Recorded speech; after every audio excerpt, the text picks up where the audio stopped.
What's up, tricksters and tricksettas watching this video on the second and maybe even main YouTube channel. Today, at our coaching table, we have actually Diamond 3, Ascent 1, Chamber main on Ascent.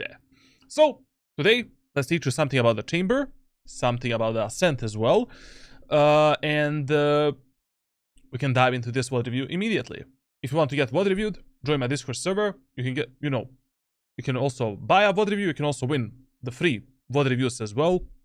And that's it. Now, so, our friend Cameron wrote an essay here that we need to cover. So, I have recently, following your agent tier list and your advice to some other players, decided to play some Chamber more often.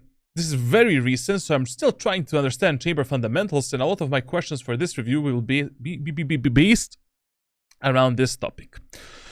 First of all, looking at some stats, I've noticed that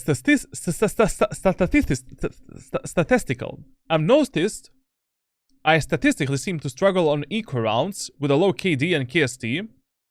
I would appreciate any advice here. Shorty, better headhunter usage, cheesy strategy, and that is the fix. I mean, in eco rounds, like, your job is not to stay alive. Your job is to use the first opportunity that you have to trade for yourself for as many kills as possible, and you need to create that opportunity somehow. Even with Chamber, you can do that, especially on a map such as Ascent, like that is very claustrophobic, like with Chamber. On a defender side, I also use shotguns quite a lot. Like, generally speaking, the current map pool in Valorant is not really best for Chamber. Like, right now we have, like, Lotus where Chamber is good. We have Breeze where Chamber is great. We have Icebox where Chamber is great. On Split, he's like, okay. On Sunset, he's like, okay. On Bind, he's terrible. And on Ascent, he's like, okay. Like, but on these claustrophobic maps, such as Ascent, Lotus, Split, and Sunset, you can definitely maybe abuse a bit more shorty and a bit more cheesy strategies to basically trade yourself for a few kills and make a potential numbers advantage for yourself and your team as well. We'll see in our VOD review what you can do a bit better. I have a strong overall tracker score, mainly in the Ace and S's, which should indicate climbing. However, I'm not seeing that. That doesn't matter. Like, a tracker score means nothing. That's same as when people say, "Oh man, I'm a match MVP every single game, and I'm losing my matches, bro. I'm losing because of my teammates." Yes, sometimes you're losing because of your teammates. Sometimes you're losing because you're shit. So basically, 40% of matches, rounds, and gunfights you cannot control. But there is 100% that in 60% of games, 60% of rounds, 60% of gunfights that you take with the enemies, you can do something better. Like, a good player in Valorant is not a player that wins a 13-10 match with 25 kills and 25 deaths. You're doing probably something unnecessary in your gameplay that can easily be prevented. And it's just stupid.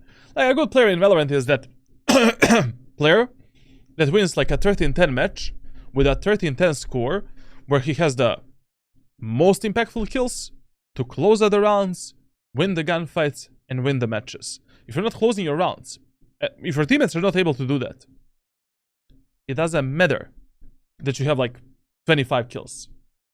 It doesn't matter if you take 2 kills and then instantly die because you want to fight more of the enemies, if your teammates are not able to capitalize on everything that you're doing for them. Like, that probably means that, if you have such a high tracker score and you're still losing your games, you need to adapt your playstyle based on like, how good or how bad your teammates actually are. So a good player should have around 60% win rate as well. I mean, 60% win rate is what you're aiming for. Like, 60% win rate is kind of a necessity if you want to consistently rank up and grind Valorant. Obviously, it is really hard to achieve it, so even having a win rate of 55 to 53% is like optimal and okay, but a 60% win rate is actually amazing. It is good. Like a win rate between like, I don't know, 51 to 59% is like optimal. It's like okay. And a win rate of 50% and below is just bad. And that's basically it. Like, whatever. Now, I have a high KD, but I'm losing so many rounds. You need to value your life a bit more. Especially in this elo where you're playing right now. So basically, you know, Ascendant 1, Ascendant 1 to Immortal 2 equals babysitting elo. Your whole gameplay needs to be adapted based on how good or how bad your teammates are during that match. Essentially, in this elo, like when you reach this elo, your mechanical skill should already be on a level of Ascendant Immortal player. Your game knowledge should also be on that level. Your decision making should also be on that level. And the main thing that players need to, you know, understand is how to adapt themselves to different types of teammates. Like, a lot of the players in this elo, why they are stuck here and why they suffer is because, like, they don't pay a single shit on what their teammates are actually doing. Like, you need to pay more attention. I mean, it really doesn't matter if you take 3 kills during a round and then your teammates lose a 2v4. Like, you need to play differently. A bit more of a baiting playstyle, or playstyle where you get 1 kill and then you instantly focus on refrag game and using the life of your allies. So essentially, you know, these 4 skill sets you need to develop on a really high level if you want to reach Immortal 3. And that's basically it. Now, next question. General focuses. Minimap awareness needs improvement. We'll see. Trying to focus my crosshair placement, I seem to consistently aim a little too low and a little too tight. We'll see. Trying to implement jump spotting more. I'm not doing it correctly, I believe. Example, round 7 when holding market. I think I should have jump spotted for info there. I mean, like, you'll notice that in my gameplay, whenever I want to fight the enemies, like, I jump spot them and then I swing with a absolutely perfect crosshair placement, abusing the peeker's advantage, and, you know, then you have a slight edge over the enemies. Like, jump spotting is a mechanic that I don't even see used enough, even in high elo lobbies. Like, people just love to swing everything, bro. You cannot swing every angle. Get some information first and then go in a fight. Trying to focus on improving overall KST by being a more refraggable teammate and be in positions to refrag more frequently. Any advice would be helpful. We will see in your gameplay. Chambers, what to buy on round says Chamber? Pistol and Eco mainly. Depends on the map that you're playing. Depends on team compositions. And depends on the overall economy of both you and the enemy team. I'm gonna show you some setups on Ascent and what I prefer, like, when I'm playing Chamber on Ascent. When to use Chamber Ultimate? Basically, I use the Chamber Ultimate as soon as I get it in the next round. So basically, like, I mainly use the Chamber Ultimate as an economy saver tool for myself and for my team. Like, basically, I don't know. We don't have an established economy. You know, we have like 4,000, 3,000 credits. I have the ultimate in that round. And I don't have any other weapon. I'm gonna use ultimate as a main weapon. Purchase of maybe 4 headhunter bullets plus the shorty, and that's what I'm gonna use that round. Or I'm gonna drop the weapons to my teammates. Like, whenever I need to save the economy for myself and my team, I'll use the ultimate as soon as possible, so that I'm able to build the ultimate at least 2 or 3 times during a half. Like, that is your main goal. Like, you want to have the ultimate minimum 2 times during a half of the match. Whenever you need to clutch up the rounds, you're low HP with an automatic weapon and you have the ultimate, like, you know, you can use the ultimate, and that's basically it. I just see people are saving the ultimate way too much for some perfect moment of time to use it. Perfect moment of time to use it is when you don't have any other weapon to, you know, in your hands, or you need to drop the weapons to your teammates, and then we're using the ultimate. Defending, I seem to struggle with my utility usage and positioning as chamber. I often get unsure and end up being overly aggressive at the start of the round, trying to use TP on an off angle. I mean, that is what you should do, but how aggressive you should play, once again, depends on the map that you're playing, on your team composition, enemy's team composition, and a lot of other factors. Like when I'm playing chamber on Ascent, for an example, which is a semi-aggressive map, where on a defender side you need to play a bit more aggro. I'm not always aggro. If I notice that the passive gameplay is working, fuck it, I'm just gonna abuse the passive off angles, like with the teleport, and win the rounds easily. But if I notice that, you know, I need to aggress the enemies, then we need to figure out something to fuck up the enemies with a TP. Attacking. How and when to use chamber, TP, and trip. I often seem to throw it down randomly just to use it somewhere. We'll discuss, you know, during this month, I will probably cover every single map with chamber in my playbook on Discord server, because it's going to be a very simple playbook. Like with chamber, you have like around 10 to 15 plays that you just repeat, you know, over and over again on both attackers and defender side of each map. So there's like maybe on 10 maps, there is around like 100 plays that 100 to 150 plays that you can actually do with chamber, which is not that much compared to what other agents have, but it is what it is, you know. Like this agent is more of a mechanical character, and character that you know, doesn't have a really high outplay potential, so to say. But there are some things set in stone, and some setups set in stone that you want to follow. But once again, it depends which map you're playing, what type of teammates you have, you know, what are the enemies doing, and so on. Now, let's see the tracker.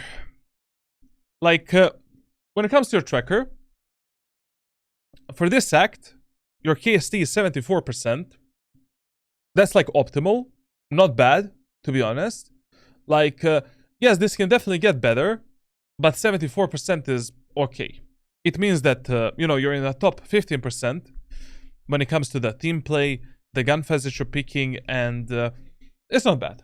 You know, it's totally fine. Generally speaking, all of your statistics for this act are really fucking good. I mean, with these statistics, what the fuck? You know, with these stats, I mean, in 100 games, you should be able to easily get like Immortal 1, maybe even Immortal 3, to be honest, during this act.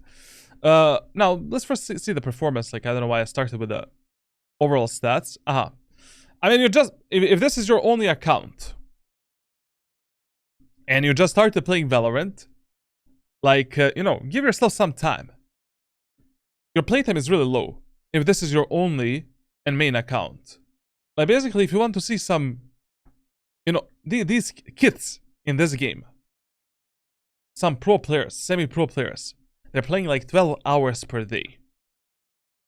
Like, if you want to see some consistent improvements at Valorant, you need to spend minimum 3 games per day. Minimum.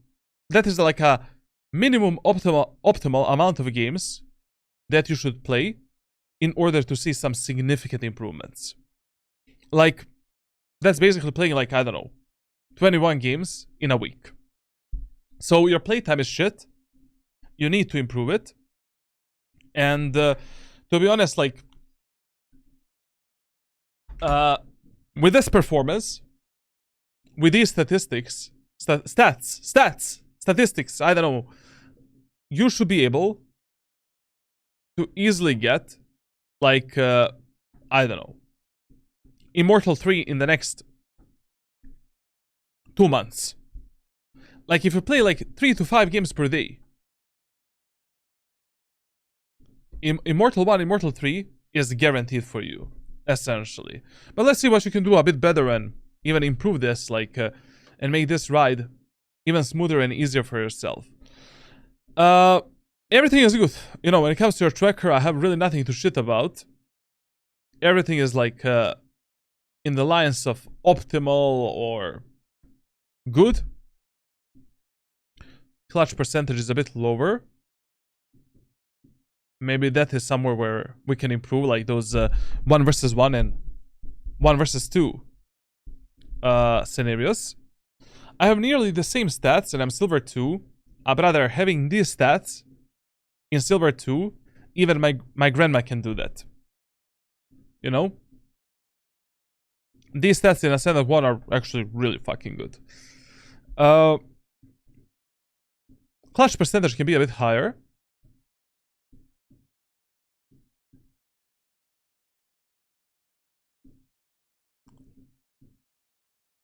I don't know. Like, this looks really nice, man. Really nice tracker.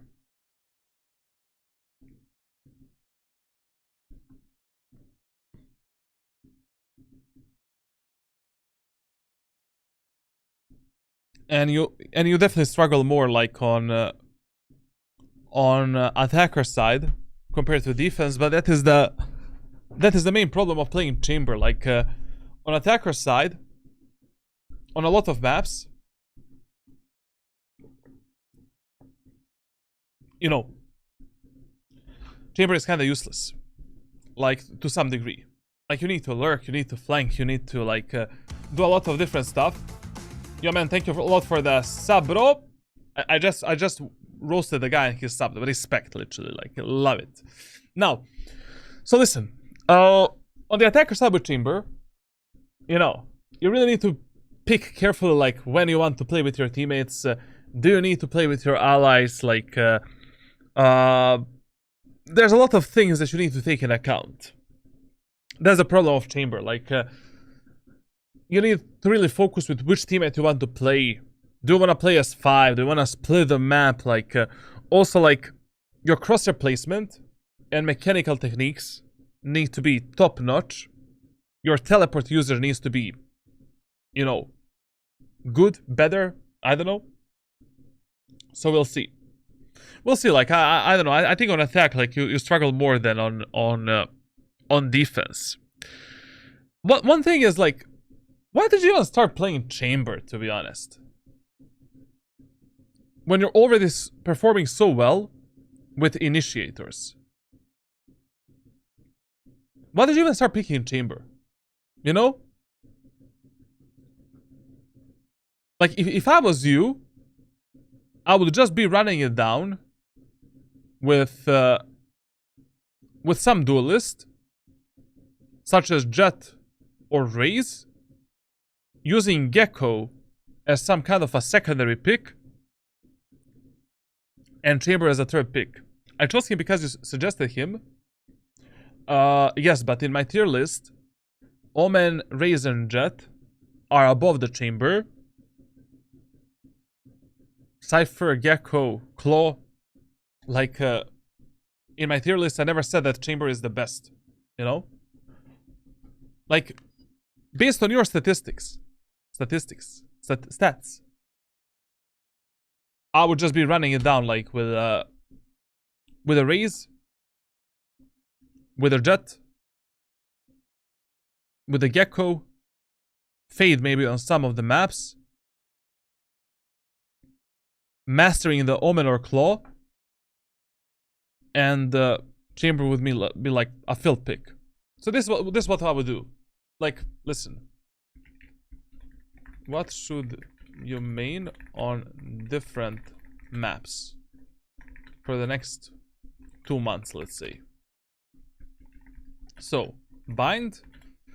On bind, based on your stats,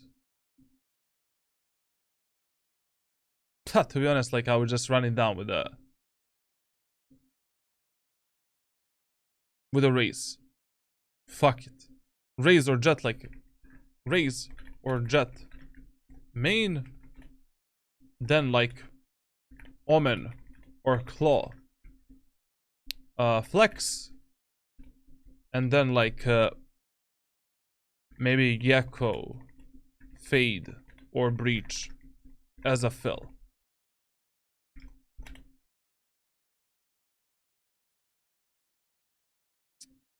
On Breeze, that is the map where... On Breeze, I'll be playing Jet and Chamber as your mains. And I will be using like a Gecko as a fill pick. Flex fill.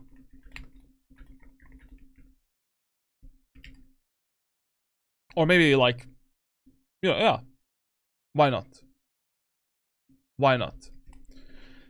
On Icebox, I'll be running it down with a Jet and Chamber as a main pick. Omen as a flex. Omen Claw as a flex. And just Gecko as a fill.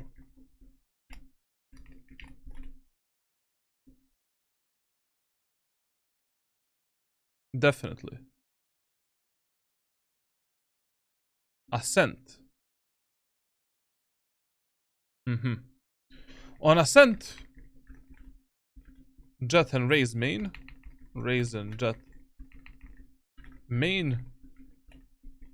Omen Claw Flex. And then like, I mean with the Chamber as well. And then like Gecko Fade Breach Fill.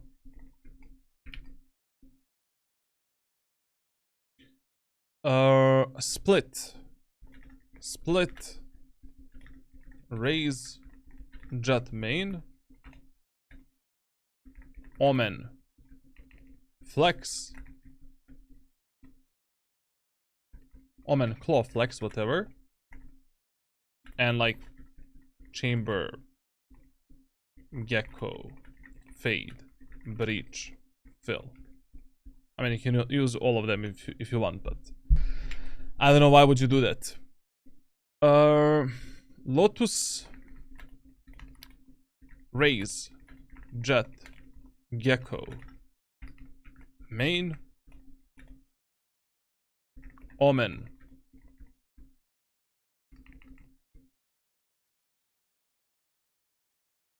fuck it, fuck the Claw, man. Like, just learn how to play Omen. Like, what am I talking about here? Literally, like, fuck the Claw, man. Like, at least Omen is gonna make your brain work more. Fuck this shit. What am I talking about here? Like, Bind, Raze, Jet, main, Omen, Flex, Gecko, Fade, Breach, Fill. Breeze, Jet, Chamber, main, and Gecko, Flex, Fill.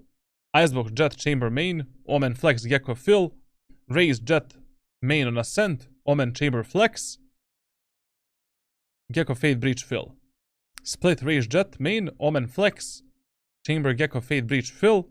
Lotus, Raze, Jet, Gecko, main.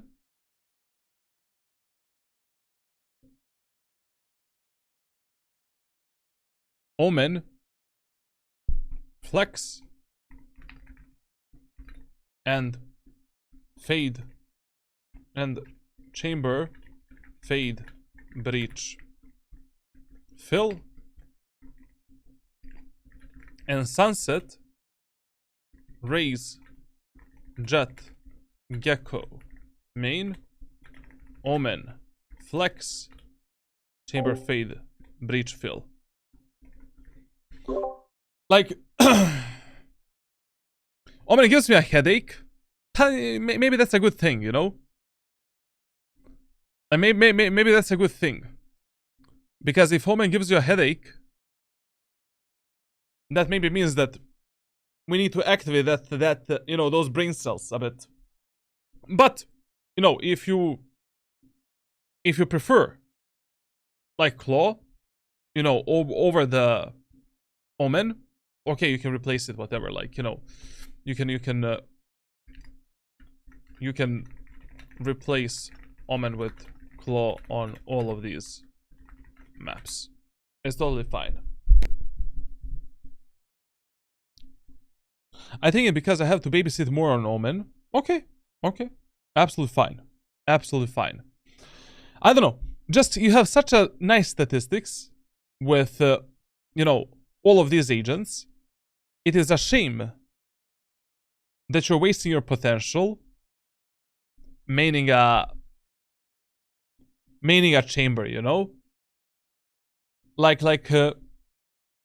really feel that with this performance on Initiators and Chamber, you would have 2 times more success with Raze and Jet as your main characters. Like, if I was you, I'll be doing my best to master Raze and Jet, to use the Chamber and Gecko as some kind of a secondary pick, Omen as a flex pick, and Fade and Breach, like, you know, depending which map I'm playing in, and sometimes I'll be filling in. But it is just, you know, I don't know, you have such a nice statistics that it is stupid to waste your potential trying to main this French guy, you know? Okay, I mean, like, look at this. Like, with the Gecko, 60% win rate, like, really nice stats, like, with Fade as well. Raze is nice. I mean, Jet is not nice, but he can always do better. This act, like, Breach, 64. Fade, 55.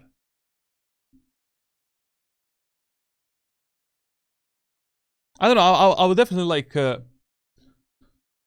I would definitely like maybe force myself to learn Omen on a second account if I was you. And the reason for that is because okay, let's change this to, yeah, he's diamond 3 right in that VOD, so let's keep it diamond. I would definitely like change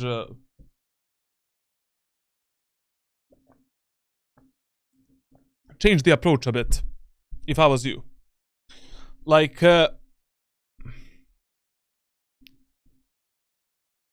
for the next 2 months, you know, just try these agents on these maps and see which agents work the best for you. If you're finding a lot of success on, I don't know, Lotus with Gecko, just keep abusing Gecko as long as it works for you. If you're finding a lot of success on Breeze with Chamber, main the Chamber until it works for you. Icebox Jet, main the Jet as long as it works for you. Like, you need to find something like something that actually, you know, that you can actually stick with. Like, you're just spamming way too many agents. Like, basically here you have like how many? 1, 2, 3, 4, 5, 6, 7, 8, 9, 10. You play 10 agents in 42 games. What the fuck? Stick to this. Should Yoru be considered? I wouldn't put you on Yoru immediately. What I would actually recommend you is to maybe try to learn like Jet and Raze first. Jet, Raze, Omen first. And then maybe go on Yoru. Because Yoru really requires you know, higher game knowledge, game sense, and Raze, Jet, and Omen have much easier learning curve, essentially. Like with Jet, Raze, and Omen, there's a lot of things that are set in stone when you're trying to master these characters. Like, there is a certain level of improvisation, but there is like 60 to 70% of rules that every single player should implement within their gameplay. While Yoru, yes, like you need to develop a certain flash lineups and stuff like that, but a lot of things that you do with Yoru should be done based on your feeling for the game and based on your overall like decision making, game knowledge, etc, etc. Like, try first to go with these characters, and then, like, you know, maybe after 2 months, pick up the Yoru and see how that works for you. Why not? Easy. But I mean, we're gonna focus on Chamber if you really wanna play Chamber, like whatever. Now, this act, I don't have a data for some reason. Thank you. Did you watch Digimon in your childhood? Yes. Very good. Better than fucking Pokemon, bro. Pokemon, same as Teletubbies, man. Now, listen. Yeah, definitely, like, in eco rounds, you struggle a bit. Like, your KST in eco rounds is like 0.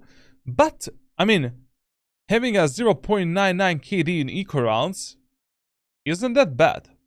That's like okay. That's optimal. You know, as long as you're close to 1 KD in eco rounds, you are a useful asset to your teammates. Like, a much bigger concern for me are the pistol rounds. Like, your performance in pistol rounds is a bit abysmal.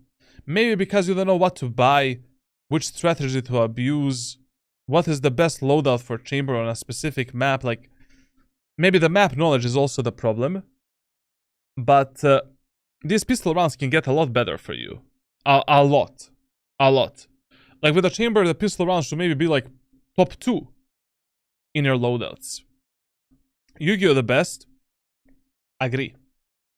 Now, another concern that I have when it comes to your gameplay is, brother, with a Phantom, you're performing 10 times better than with a Vandal. Why the fuck are you even maining the Vandal? Like, the only map on which you need to play Vandal is like Breeze. On every other map, it doesn't matter. It doesn't matter which agent you're playing. It doesn't matter which map you're playing. It doesn't matter. Nothing matters. It's a personal preference. Bro, you have like 200 ADR with a Phantom in 89 kills and 1.3 kills per round. I mean, like, let me see the last act. You didn't even touch the Phantom last act. You have like 13 kills and that's it. I don't know what's happening here, man. But, bro, this is really fucking good. Like, I'm not gonna lie. Another concern that I have here, when it comes to your weapons and loadouts, is I think that you're not using snipers enough. Especially if you want to main chamber, Raze, Omen, Jet, like these movement type of characters. Like, Operator should be your second weapon, basically. Outlaw is a weapon that you need to implement a lot more. Whenever you notice enemies are eco, halby, they have light shields, or you're playing an anti-eco round, buy the Outlaw on a defender side, win the round, and even against the enemies that are like full buy, it is such a great weapon to counter. To just win that round. You know, 2 body shots, bop, easy kills. If the enemies have improper economy management, you know, they maybe force in the second round, third round, easy.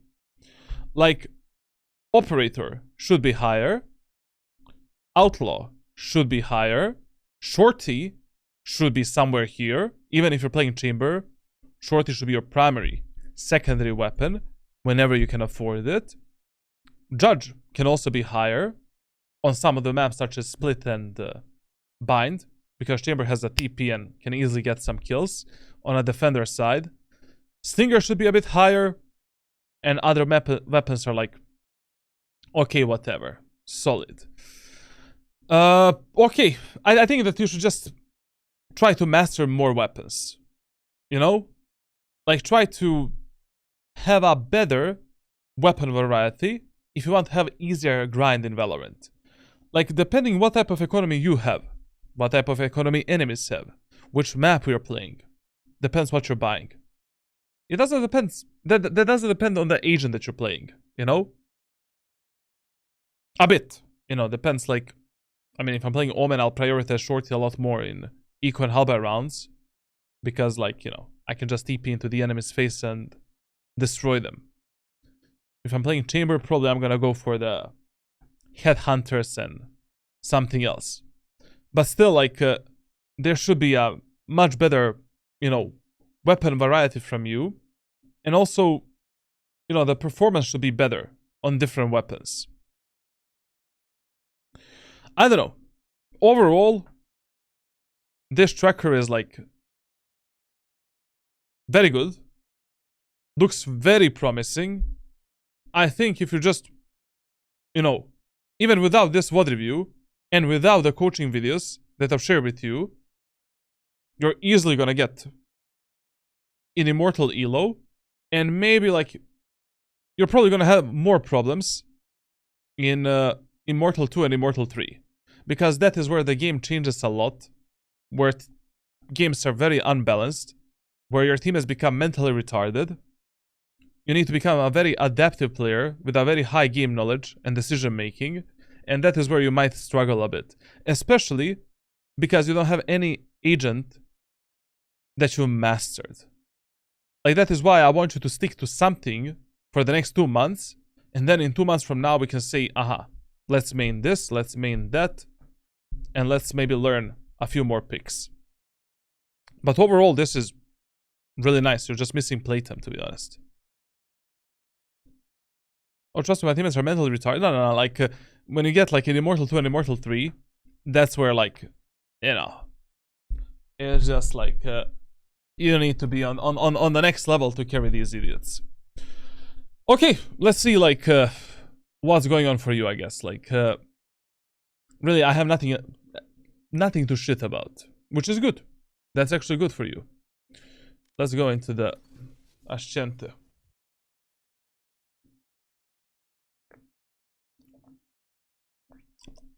have good taste, my friend. Oof. Ba ba boo ba ba ba. Shabaloo shababa.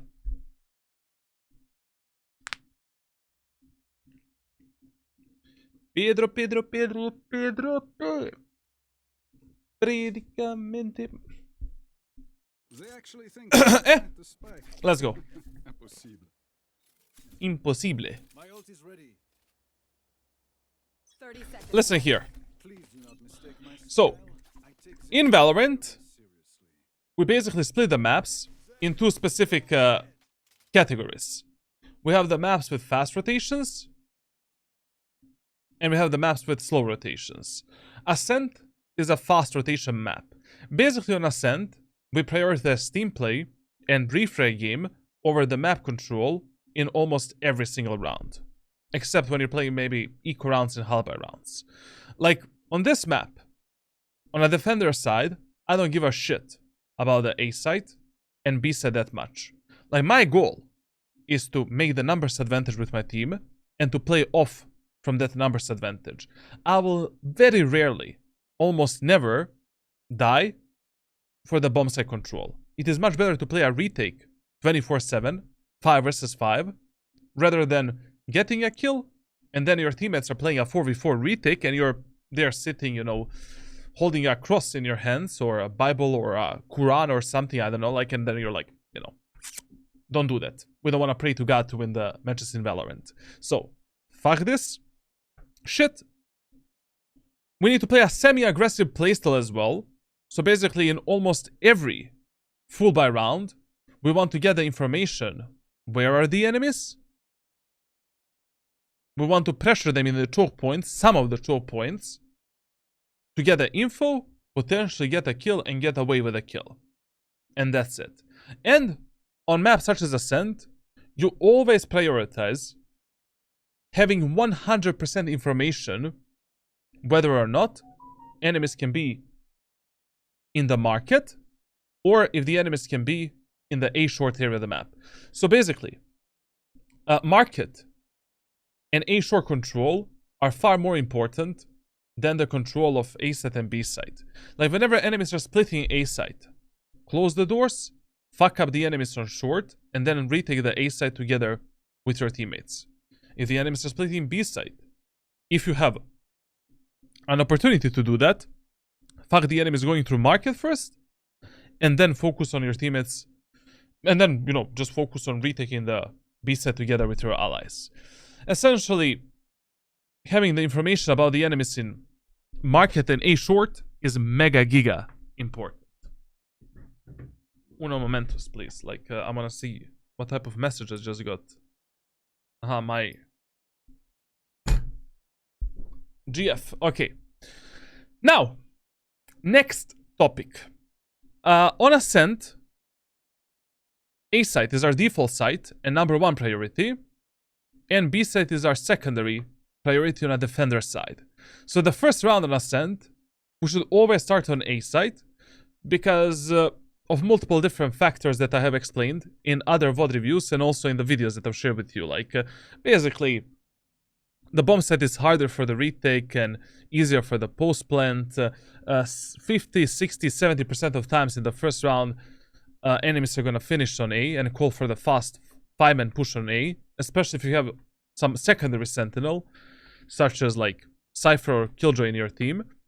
And overall, defending A site is statistically better in the first round. Now, my favorite strategy with Chamber in the first round of Ascent is the following. So, what do? We buy a shorty, and we put a shorty right here. We put a teleport right here, and we buy a light shield. So, light shield, shorty, teleport, and one headhunter.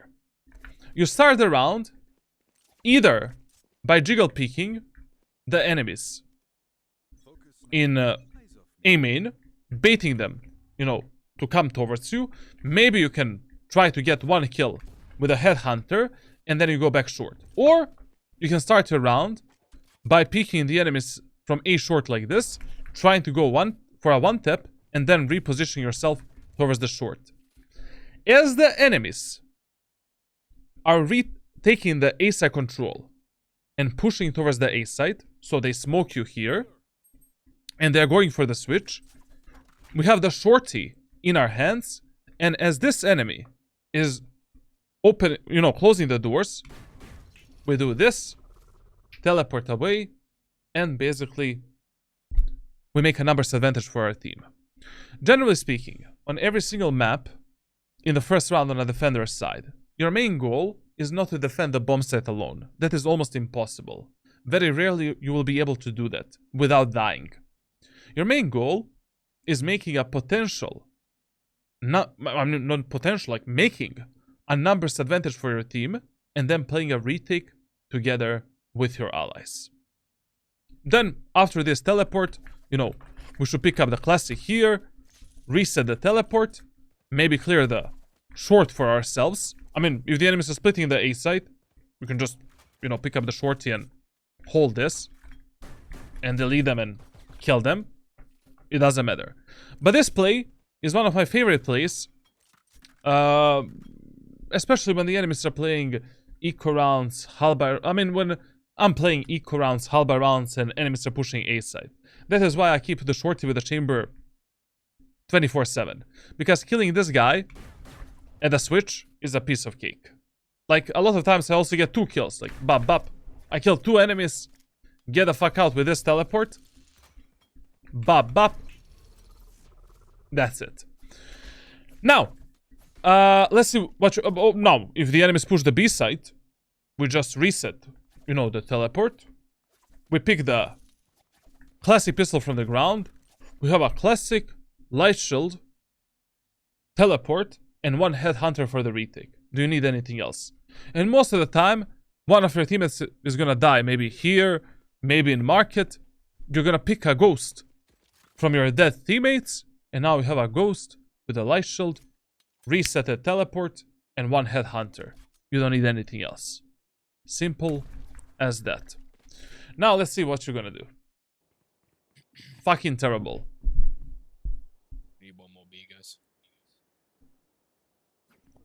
I would never, in my life, trust my teammates with the defense of A site in the first round. Never. I don't care if Killjoy, Cypher, and Sage are playing on A. You don't want to play the retake of A site with lower numbers, and or God forbid in a numbers disadvantage. Just B. I don't have a TP.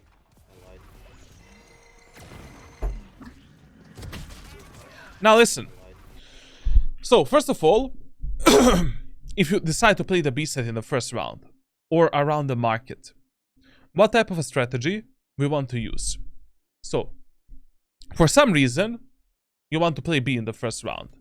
I would never in my life on Ascent lose the opportunity to abuse the shorty to fuck up the enemies in the first round. So, this is what we do.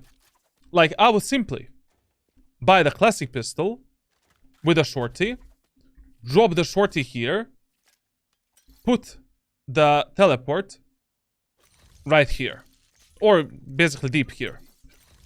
So, classic, light shield, shorty, and one headhunter. I would go for a slightly aggro peek here, just one bullet.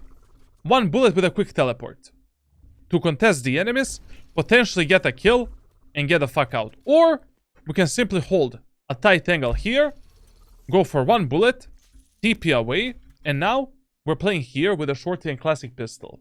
As the enemies are going through the lane, right here, I'll be bop bop, deleting one enemy, switching to the classic pistol, and playing with my teammates on the bomb site.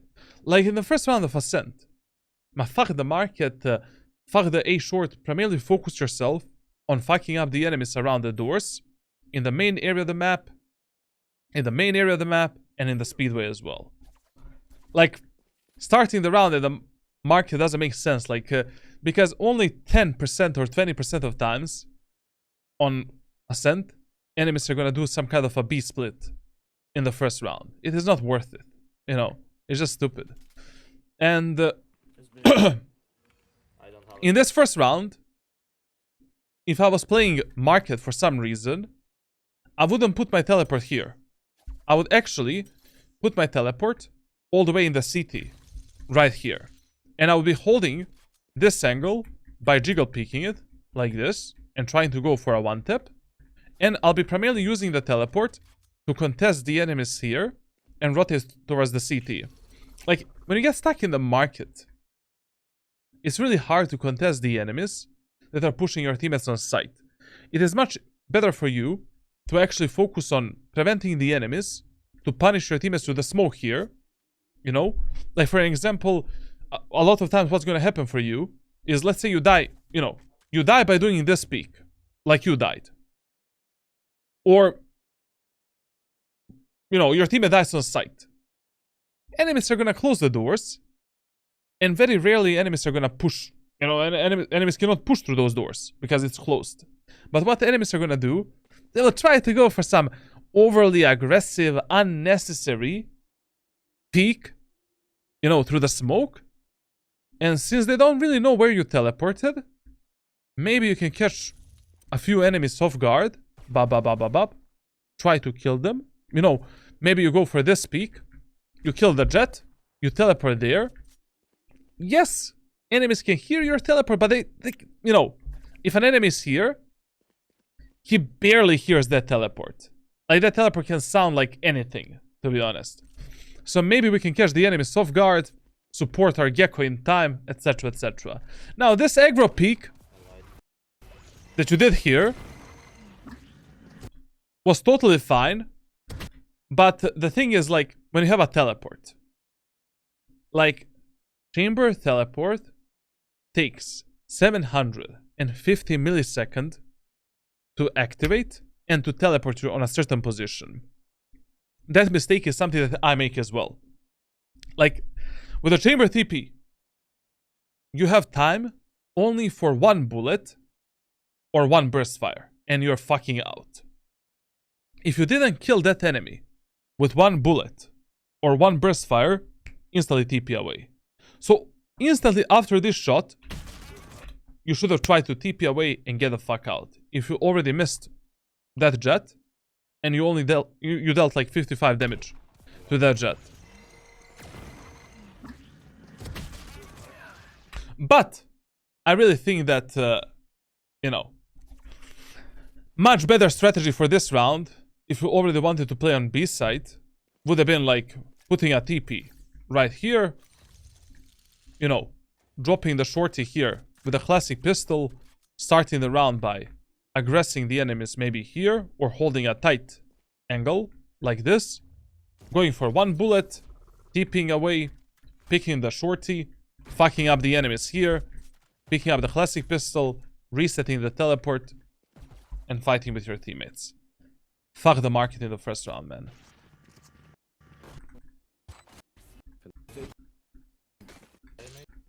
Okay, now listen. no matter if I win or lose the first round, second round of Ascent, it's always better for you to gamble on the A short area of the map and A site. Like if I lose the first round of Ascent on any part of the map, like in a second round, I'm always using this classic pistol shorty strategy to fuck up the enemies that are potentially going for a switch. So I'll be doing this. Taking a kill and resetting myself. I usually buy like I buy a shorty and all of the other credits I invest into the headhunter. So if I have like you know, so if in the next round, if I lose the second round, I'm gonna have like 4,400 credits. I'm going to like buy a shorty with 2 headhunters and try to win the round with that. If I don't have money for a headhunter, fuck it. Just purchase the shorty and try to like get that cheesy kill. Now, if you win the first round, then in a second round, simply buy the outlaw with a light shield or heavy shield, and rest of the money goes into your utility. And that's it. Now, when it comes to your trip placement, it really depends how many sentinels you have in a team, where the enemies are usually pushing, and that's it. I mean, generally speaking, if you have 2 sentinels in a team, so Chamber and Killjoy, Chamber and Cypher, like, you should be putting this tripwire here 24/7. Because you can play around this tripwire wherever the fuck you are at that moment of time. And your secondary sentinel, like a Killjoy or Cypher, should be stacking the B site, A site, etc, etc. If you're a solo sentinel, and then, you know, it really depends what you're guarding at that moment of time, how many of your teammates are there, etc, etc. And we'll see that during the VOD review. But in the second round, it would have been totally fine to fully stack the A site and to just gamble. Gamble more. It's an eco round anyways. What you have to lose? Nothing.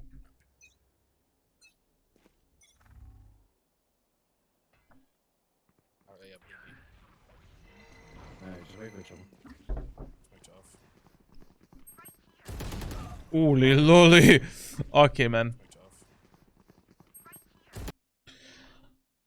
I don't want to speak about this.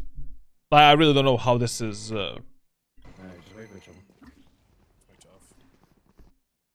We need to see this in a slow motion, man. My guy got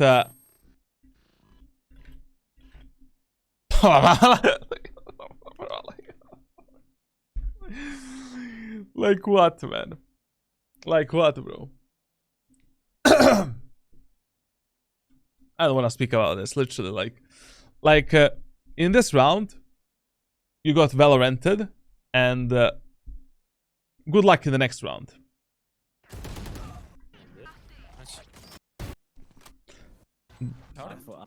Bro, if that was not a kill, I'm Jesus Christ, man. How's she alive? I swear she was dead. Yeah. I thought she went market, dropped back into boathouse, we killed her with a shotty. Yeah, madness. I need to check. I need to start playing more 7B or something. It's not working. Okay.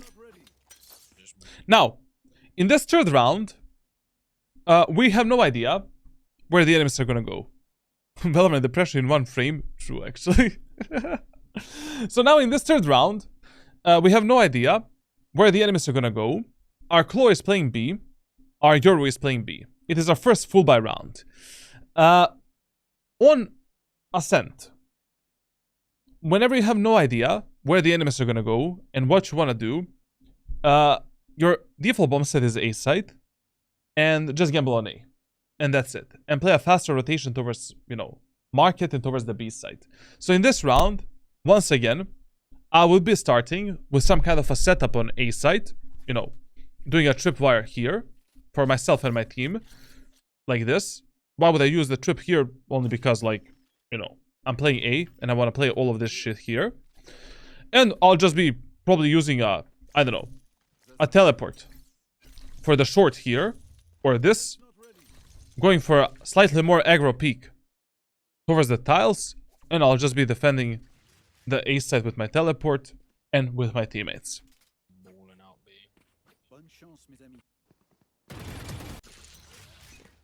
But, listen here. When you're playing chamber, if you want to contest the enemies in the A main and B main area of the map, and you have your teammates with yourself, what the fuck are those two guys doing? You're playing chamber.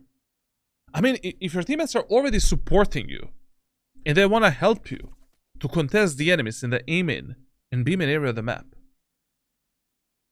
why would you be the first contact with the enemies? What am I missing here? You're playing chamber, bro. Like, instead of you picking the enemies, what we should have done in this round is, okay, we need a trip for the market and for the mid. Okay, let's put it there. Done. Or, if we're playing B side, we can put a trip basically even like this. So we have all of this space here, where the trip can still stay active. So this is a trip that I use like, you know, if I'm playing B side myself. Then, what we can do is we can use a teleport here. Hey Yoru, hey Claw, can you bait for me? As soon as the round starts, you take an off angle like this. Yoru and Claw bait for you. You get an easy kill. Get the fuck away. Why would you be the first contact with the enemies if you already have a teleport? Or, you know, you wanna go, I don't know, here, whatever, like. This teleport is 10 times better than this. Like, I will never use my teleport here, because if you get stuck in that position, you're fucked. Like, enemies can Molotov you, recon dart you, like, shock dart you, like, you are fucked. Like, this corner, I'm only gonna play if I have some TP to get out. You know, I have this TP, my teammates are baiting for me, and I want to surprise one enemy and get a kill. You don't want to place a teleport there. Now, like, if you're picking the B main area of the map, put a TP here. You can also put a TP here as well. Like, basically, you can go for some aggro peek, then instantly teleport, and try to contest the enemies together with your teammates. If your teammates are playing more aggro, maybe you can bait for an ally there. Something like that. Put a TP here. If you want to hold a tight pixel angle, or once again, you want to maybe aggress the enemies or take an off angle to fuck them up. Put a TP here if you want to, like, get into this corner or fully aggress the enemies towards the B main area of the map. And put a TP here, like, if you want to play some kind of a, you know, strategy with the shotguns in the lane. But, you know, like, my Claw and Yoru watching me fight the enemies as I'm playing chamber, brother, they should be the one baiting for you, not vice versa. And at the end of the day, another mistake that chamber players make is, if you want to put a teleport, so if you want to play some passive angle, don't lose the opportunity to fuck up the enemies on some initial angles. So, for an example, you have the operator. You want to play this position here, or this position. Like, take the shot, you know, hold this angle as tight as your reaction time allows you. Like, trust me, they're not gonna kill you. Like, you definitely have a better reaction time than your enemies. Focus on the colors. The first pixel you see, bam, try to take a kill, get away, bam, get on an off angle. A lot of times what I also do, if I notice that enemies are falling on the site, and I mean, I don't play B-side that much with chamber, to be honest. I usually give that job to my teammates, and I'm mainly focused on A-side market and A short. But if I was to play B, and I notice that, you know, my teammates on the site are getting fucked a lot of the times because, you know, updraft dash execute and shit like that, I'll do some kind of a setup like this. Maybe contest the enemies here. Then I can play an off angle like this to maybe counter the jet that is going towards the switch, killing her, teleporting on another off angle to fuck up the enemies that are on the bomb site. But I don't know, like what he is doing here, like it doesn't make sense, man. Like whenever you're playing Jet, Reyna, Chamber, like agents with a quick escape tool, you should be the one that is you should be the teammate for which others are baiting, essentially, not vice versa. Bro, my guy is very unlucky, man. They drop him back. Yeah, pull me back. Listen, whenever you use the teleport, instantly reset it. Anyways, we're not gonna use it in the market. Like, one of the main mistakes that I see when I coach chamber players, like, trip is not useful anymore. Pick it up, use it for the retake. You use the teleport. You don't need it anymore. Pick it up. We're gonna use it later. Like, don't pick up your utility, like, you know, when it's too late, or when you don't have a... when you cannot afford losing a timing onto the enemies. Can mid, right. One mid. Two mid. I'll go to cross if they go tree.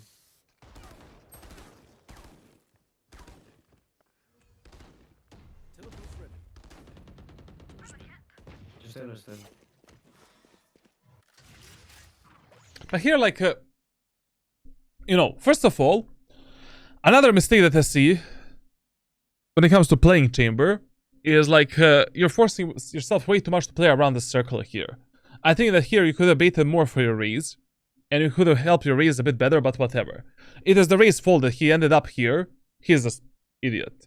But, you know, If they go tree.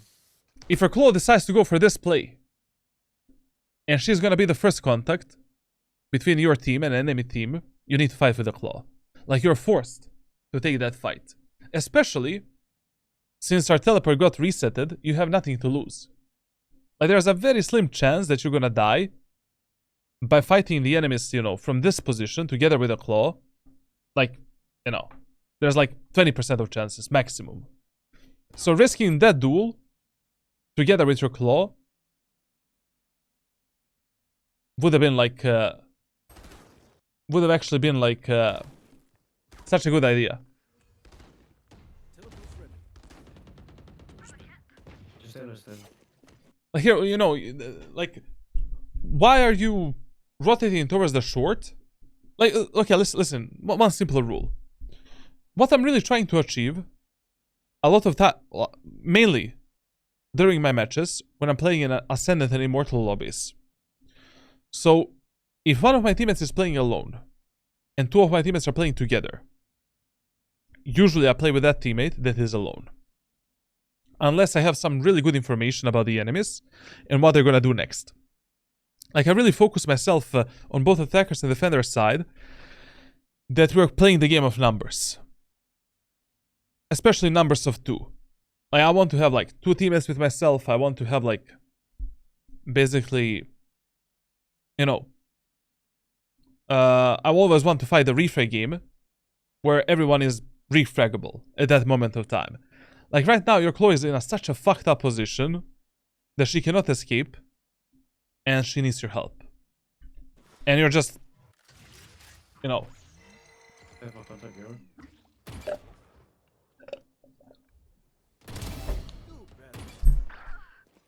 It is just lucky that this, you know, Gecko is mentally ill, and that enemies didn't fall down onto that claw. Bro, if I was in the enemy team, and I was playing that Killjoy, brother, like, I'm doing a Molotov here, I'm pushing that guy, deleting your claw, and potentially pushing the B side, because I know that Yoru and Cypher are A players, and they could have lurked and flanked. Like, why the fuck would I, you know, go A side?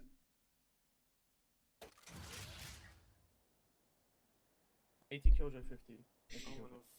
And here, once again, I would reset this teleport because it's just useless. You don't need it there. Pick it up, especially here. Like, for an example, let's say, I see, I jump spot the enemies. I see the Omen there. Okay, now I can just do this. Go for a, fast Ferrari peak with the highest peeker's advantage possible and a proper crosshair placement. And I try to delete that guy. Like, teleport is just the ability that you use to reach certain positions, to create certain setups to fuck up the enemies and surprise them, and as a tool to get some initial incremental contact and gunfight with the enemies. You don't need to kill the enemies with it, and you should try to not die while you have the teleport available. If you die in the middle of the teleport, it is what it is. Like, just deal with it, to be honest. Smoke me. 1B, I think. 30 seconds left. Now, whenever you're left in a 2 versus 2, in a 3 versus 3 scenario, fuck the map control. You don't care about that. Like, no matter where is that teammate at that moment of time, you want to stick to the anal cavity of that teammate and do whatever the fuck he wants to do. Or what you think is the best play. Right now, we don't care if the enemy is playing the spike on B. We don't care if the enemy is playing the spike on A side. As long as we're playing together, we have the absolutely highest chances of winning this round and potentially surprising the enemies. So whatever the Cypher does, that is what I'm gonna do as well. Doesn't do anything, though. If the Cypher doesn't want to listen to me. Thank you. Spike planted. I cannot believe that we didn't reset the teleport for this retake, man. Like, how is that possible, bro? What the hell, bro? What the hell, man? I mean, right now, like, another purpose of the teleport is not only to fight the enemies. It's a recon tool for you. Like, especially on the retakes. On the retakes, when I'm pushing the bomb site, a lot of the times I just use the teleport to do something like this and to scout the enemies. Or to do something like this to reveal the enemies, on these positions. And then, once I reveal the enemies, I can easily fight them together with my teammate. I know exactly where the fuck they are. I mean, of course, like, we primarily want to use the teleport to fight the enemies and try to kill them, but there's so many different usages that we have with the teleport. It's such a powerful tool of chamber. I mean, that is the only useful tool, to be honest, like, of his hit. I mean, beside his operator, of course. Might be heaven even. I don't know. Yeah. Okay, good call, good call. Whoever made that call, that was such a good call, bro. Because we didn't see the Omen throughout this whole round. Like, chances of him flanking was, like, above 60%. Not bad round, but I mean, like, you can definitely make better decisions in terms of your initial positioning at the start of the rounds. You can definitely focus a bit more on what the hell are your teammates doing and on their positioning as well. And also, like, please reset your... If you've used your teleport and, just reset it.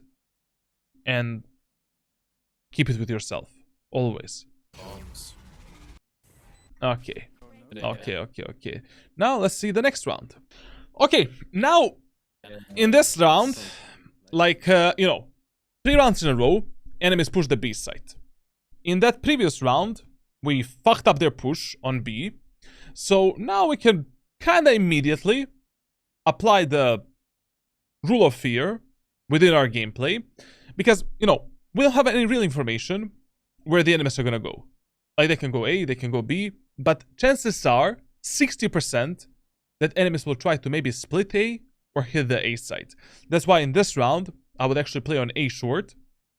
And I'll focus once again myself on defending the A site with a trademark for market, and I will probably position myself a bit more aggro towards the mid area of the map, and essentially try to like find a certain pick, or maybe one pick, in the A short area of the map. So I'll probably do some kind of a TP setup here, like this, put a trademark there at the start of the round, like this, and essentially just go for the aggro peak in short. Whenever you're going for the aggro peak from short, you always want to like peak like this and hold this angle as tight as your reaction time allows you. And then you take a shot. Maybe you can spam the enemies through their smoke, TP away. Maybe you'll get a kill, maybe not. But at least you're not gonna die. That's just the standard. The standard.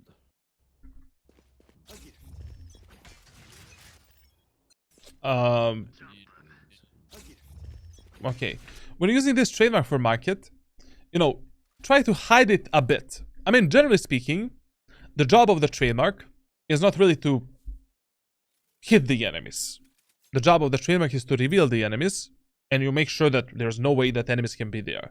But, you don't really need to put this trademark here, where the enemies can see it from the mid. And they can do just, this. Like, put it, if I'm putting the trademark for mid, I'm gonna put it here.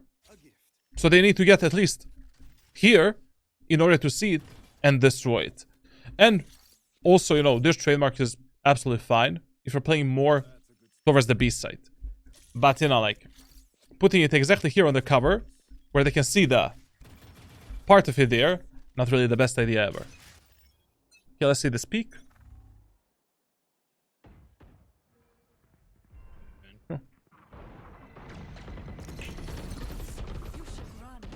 Oh, one thing I didn't observe as well, man, because you never press the tab. Listen, whenever enemy killjoy is one ultimate point away from the ultimate, or she has the ultimate, 80% of times enemies are gonna push you onto the B site, and you need to heavily contest the enemies in the B main area of the map. Whenever enemy killjoy has the ultimate, or she is one ultimate point away from it, we need to figure out some kind of a counter for this ultimate. Basically, this ultimate is 10 times more dangerous than ultimate on A site. Because even if the killjoy does the ultimate on A, I mean, your teammates can stay alive here. They can easily escape it. They don't need to fight the enemies. But when the killjoy does this ultimate, like, your teammates have so much room to make some kind of a mistake. And that is why I'll always position myself on B site when the enemies have the killjoy ultimate. Like, the counter can be anything. You can buy the Odin and try to spam the enemies. You can tell your Omen to do the one-way smoke here and just stop the enemy's push. You can play some double bait setup with your teammates in the, B main area of the map. Like, maybe doing a teleport here, playing here, telling your plot to bait for you, and trying to kill initial enemies. It can literally be anything. But, whenever Killjoy has the ultimate, you need to play more aggro towards the B main area of the map. If your teammates don't want to do anything, maybe you can try risking some kind of a play like this. Going for a bit more aggro play, holding this off angle, trying to maybe kill one enemy before they initiate the push. And then, get the fuck out and play a 5v4 retake.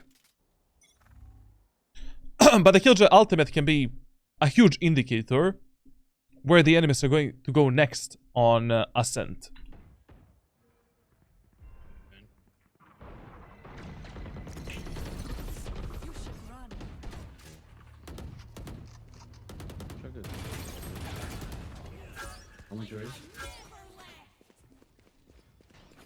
Reset your teleport. Reset your teleport.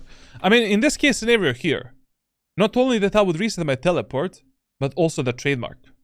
I mean, this trademark right now is useless.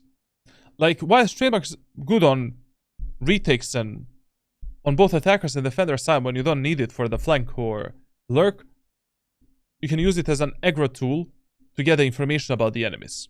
you know, when you're going for the retakes through the enemy smokes, you can easily use your trademark to scout for the enemies. Like you can do something like this. Reveal the enemies here, there, and there. Now you don't need to worry about an enemy here. We can just, you know, peek out through the smoke, covering this angle, etc., etc. For example, you know, you're going through for the retake of B site here. We can use this trademark to scout for the enemies there and there. And now we can just go out without worrying about these angles. We just need to worry about this, this, this, and this. We can cross a bit faster here. That's it. Whenever your utility is not useful anymore for anything, reset it and replace it. Be in market. Reposition it.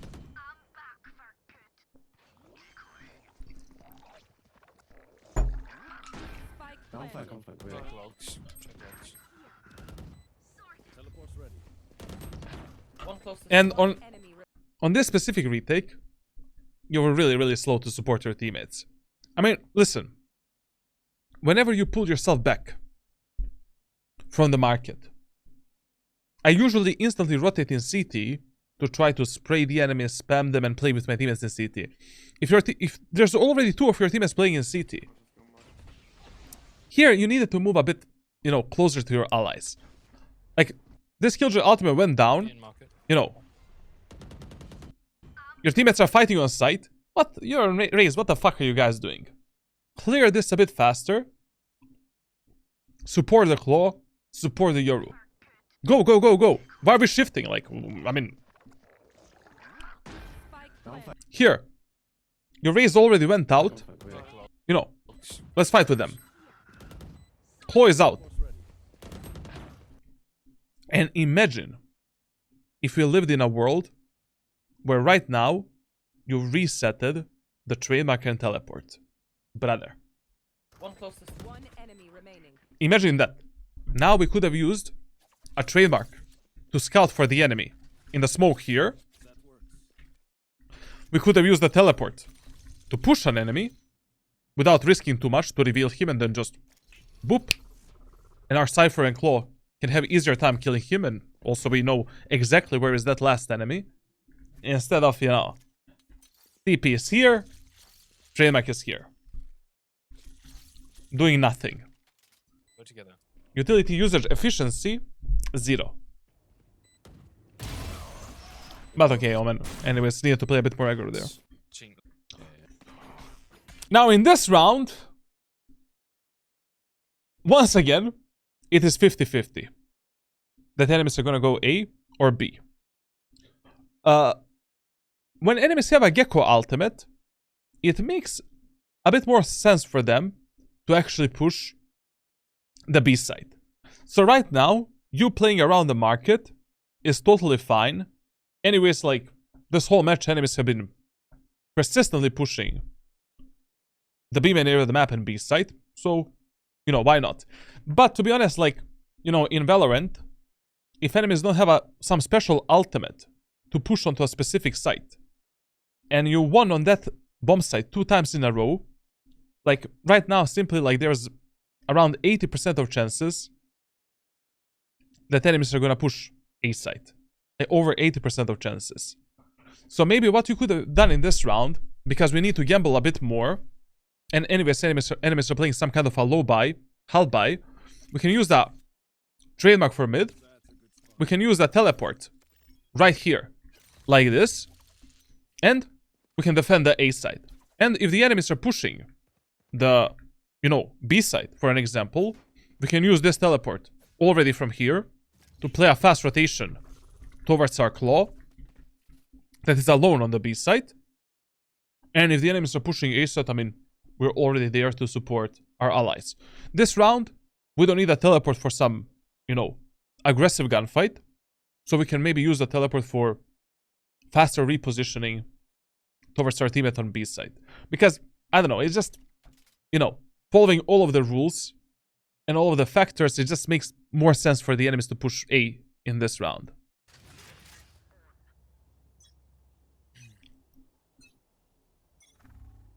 Or to default, or to, you know, contest you in mid area of the map. Okay, that's...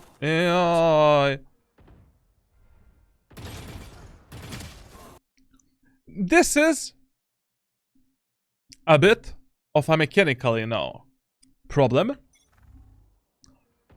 But listen, if I was playing instead of you, how I would have played this specific scenario. So, I'm playing here with this teleport. And I go for this aggro peak. I see the killjoy turret.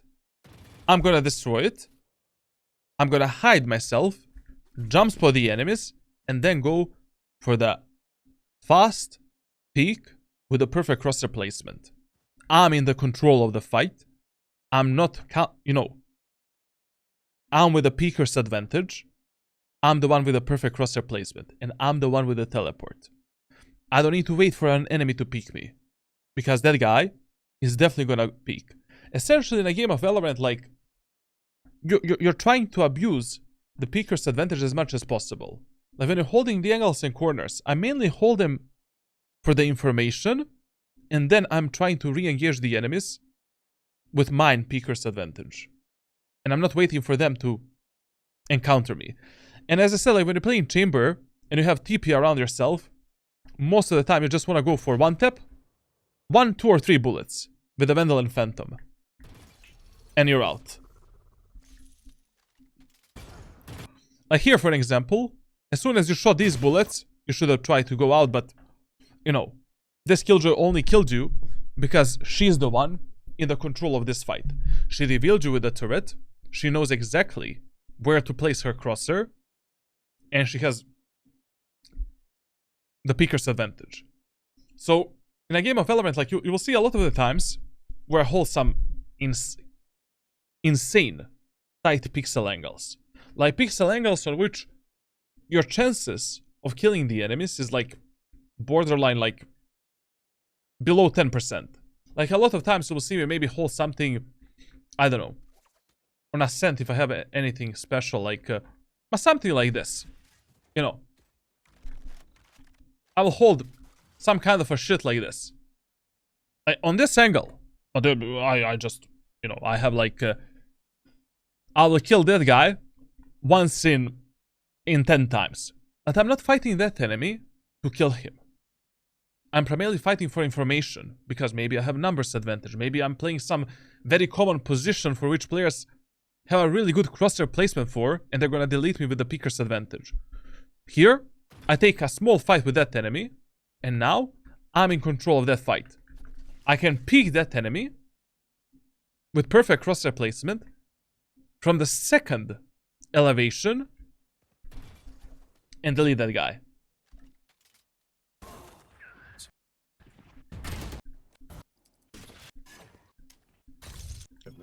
Okay. I mean, considering how much enemies were pushing the B side and mid area of the map, right now it's totally fine to even stack the B side, to be honest. But with a chamber, you should definitely try to be a bit more aggressive and make the enemies guess, like, is he playing aggro this round, is he not, and stuff like that. Also, in this round, what would be really good is to maybe buy a judge as well, to potentially counter the Gecko's ultimate. Like, most commonly when the players are using the Gecko ultimate for the B side, they usually get either behind the box or here to use the Gecko ultimate, to extend the distance of the ultimate and, to have it for the full sight. And enemies are probably going to be rushing with the ultimate mindlessly. Like, they're just going to be going in front of the ult. So in this round, it's actually okay to buy a shotgun as well with a chamber. We can use a judge with a heavy shield, headhunter, and trademark. We put a trademark. Okay, we have a Cypher on mid and we have our teammates on market, so we can put a trademark basically for the B site. Then we can use the teleport here and now wait for the enemies. Tell our Omen to smoke immediately as we hear the enemies, so we can hold tight angle to reveal the enemies like this. Go maybe for one shot, potentially killing the enemies, pulling out the judge. Our Omen smoke this, and now we can choose a perfect moment of time to dodge the Gecko ultimate. Maybe kill some of the enemies, reset ourselves, and that's it. one's on A. Razor go. That's how I'm going back. Yep. And anyways, with chamber, I mean, like, as long as you have a headhunters with yourself, like, you know, you have everything that you need to kill enemies. Jet is out. Maybe we should reset that. Nice. GTP. Okay. On the left, on the left. We have bomb. He's on his own. Yeah, we are. Listen, this question here is crucial. Right now, you ask, do we have a bomb? I don't give a fuck if I have a bomb right now. Like, if your teammates make a true numbers advantage, such as 5v2 on a defender side, especially on the fast rotation maps, such as Ascent, I don't give a crap if Gecko and Killjoy are going to plant the spike on A or B site. I'm only focused on supporting my most aggressive teammate that has the highest chances of dying at that moment of time. And right now, that is Claw and that is Yoru. And I'm trying to connect with them as fast as possible. Spike, we have spike, we have spike. Shoot, shoot. Because they're not gonna chill. I wish I They're not gonna go. chill. Please, everyone go. Dickheads. One left. They're not gonna chill. One and one. We have One spike. enemy push. remaining. Right He's side. on the right side. Yeah. Yeah, man. Look at She did it. 5 on. Now in this round, since we destroyed the enemy's push on A side, and enemies found more success pushing B, there is a huge chance that enemies are gonna push the B side. But, you know, I almost never start in the market. I think you're starting in market way too many times. Like, I start my rounds in market on Ascent only if I see an opportunity to fuck up the enemies on mid. Top mid or you know, mid link. That's when I start on market. Usually you want to start on the site, on some kind of an off angle, or contesting the enemies in the B main area of the map and getting early information for yourself and your teammates. And then you're slowly repositioning backwards. Like, I play in market only if I notice that enemies really like to use the mid area of the map to push. Or like, I don't know, they love to lurk and flank through that area of the map. Or enemy jet is just swinging in the top mid and I can just, you know, buy the operator and just delete the enemies. Right? Like, on Ascent, you mainly want to focus yourself on aggressing the enemies in the A main and B main area of the map with different type of setups and different type of guns as well. Like Judge, Operator, Ultimate, Vandal, Phantom, and double bait setup. I don't know, like holding tight angles, peeking the enemies as they're pressing the W key and moving into the through the choke point, etc., etc. I'm gonna come back to you, give me a sec. Hold it for a sec. Okay, very good, very good, very good.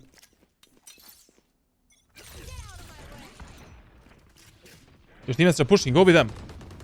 Nice. I mean, especially when you're playing chamber. No matter what type of an imbecile play your teammates are doing, you can follow them up. Especially if you have a teleport with yourself. I mean, here I can just rush with my teammates. I don't need to commit to any fight. I have a teleport to always safely reposition myself. I'll just be running with these idiots and supporting them as long as that makes sense for me and for our team. Go, go, go. I don't know why you're walking here. I mean, yes, you're playing a bit on a surprise factor. You know, even if your Claw and Yoru die, there is no way that Omen and Killjoy are going to expect you as well. But isn't it better for us to win this round and nobody dies? And also, this is the round where I wouldn't buy a gun. You know, I would actually buy the heavy shield with a short T, 8 headhunters, and a trademark. Why? Because, like, I have the ultimate, and I want to build as many ultimates as possible until the end of the match. Now, you're probably asking, Charlatan, I saved this ultimate from the previous round. So what? Your teammate's economy is shit. Give the Vandal to the Frog, to the Claw. And now, we're building our team's economy to be better. Like, your ultimate is a very selfish weapon, and you should consider it as a main weapon as soon as you have it, to build a proper economy management for your whole team. Of course, I wouldn't use the ultimate if, let's say I'm, you know, I don't know. I already have the operator with a heavy shield and I have like 5,000 credits in my pocket.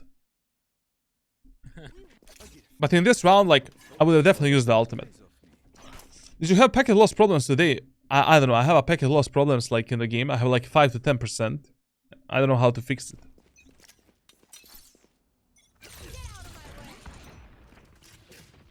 Here, I don't know why you're shifting.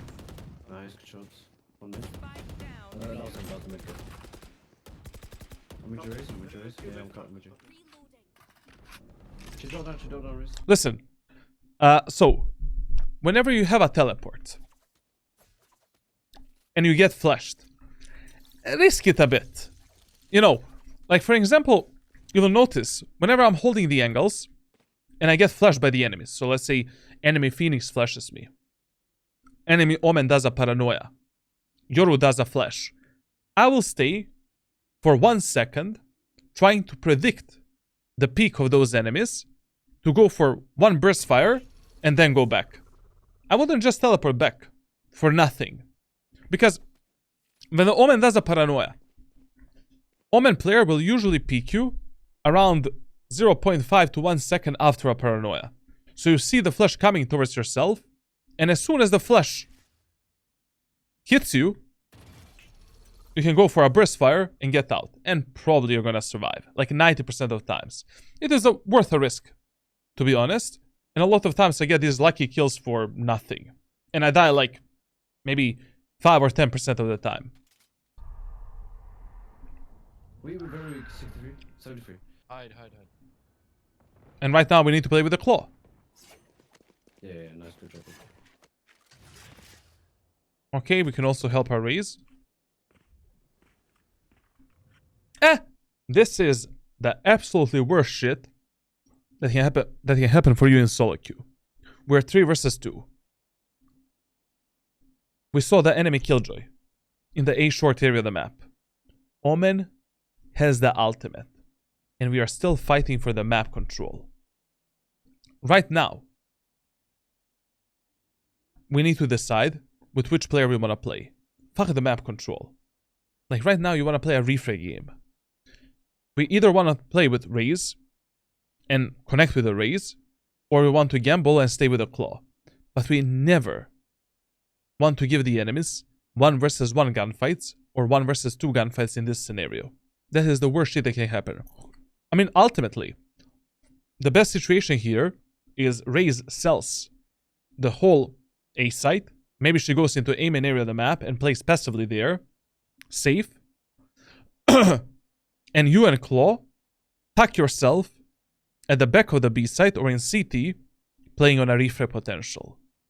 We wait for the enemies to plant the spike, and then we go for the retake all together.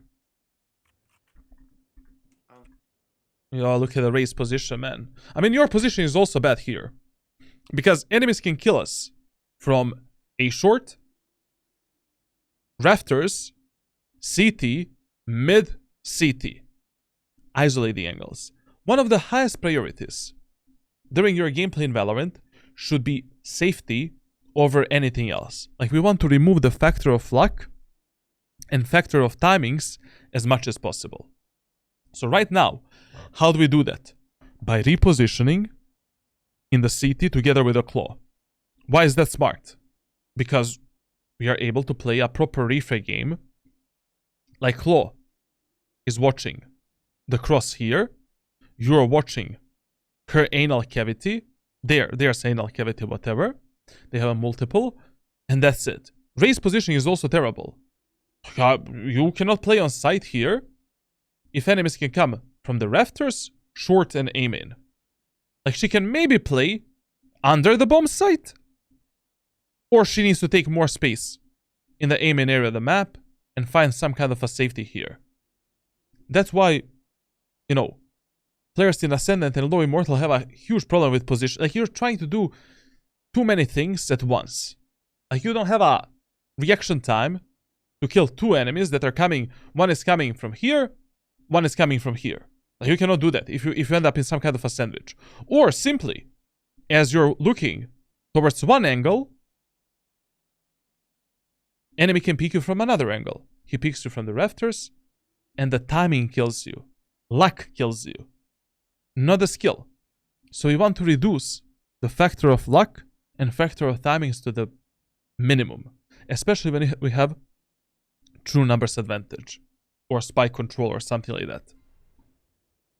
But here this is just stupid because we can die from CT, from so many different angles, to be honest.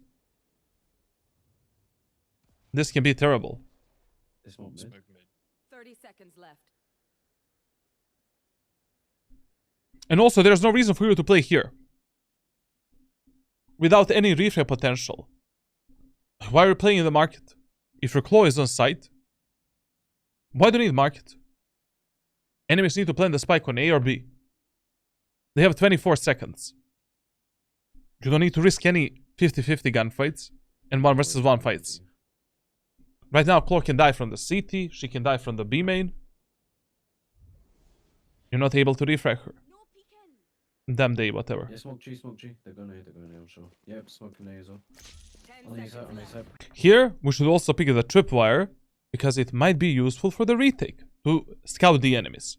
You know, if I have a trademark, and let's say, you know, me and the Claw, we felt like, you know, we go from the rafters, and this is broken. I can put that trademark here, and now, trademark is protecting my anal cavity from a potential enemy that is lurking through here. Or maybe when I'm going for the retake, I can put the trademark, you know, for the generator, like here, or under the generator, to scout the enemies below. And now I know the enemies, you know, need to hide here, and need to hide here in order to dodge that trademark. And I can just drop down, spam this maybe, spam this, etc, etc. Nice, One good job. enemy remaining. Run away. Play 4 seconds. A. Nice, okay. Good job, boys. But the Rays did a good job, I guess. Thinking, We were a bit lucky in this round, to be honest.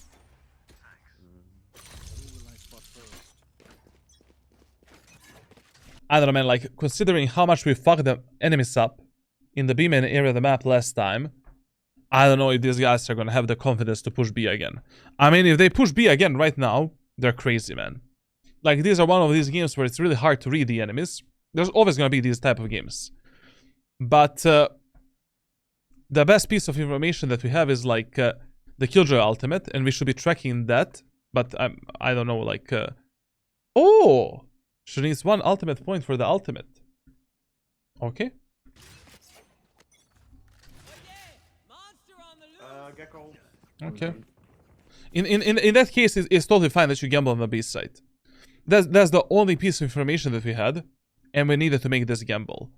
But I really don't think there is a reason for 4 of us to play B. You know, like, we can just take the B main control, and with a Yoru Flash, Claw Medal, you can put your trademark for the market and mid. You have a teleport to get a kill and get the fuck out. Like, I don't know what Cypher is doing on market. pushing. No. Not after this. Okay, one tree, fuck. Why is he not watching that? Yeah, could just. Here you should rotate. On Ascent, always. I fuck the map control, to be honest. Like, we know that Killjoy is the player that lurks and flanks. Like, here you have 2 options. Either you rotate and you gamble, or you go all the way at the backside of B side and you play there. Because there's a huge chance right now that enemy Omen is going to be teleporting towards the site, and maybe we're going to surprise the enemies by, like, playing at the backside. Especially because you picked up the trademark. There's a huge chance that enemies just, you know, rush into the B site, and they think that you, like, just rotated hard towards the A site. They're not on side. They still joining down, from should main? I rotate? Yeah, joining from me. I want you.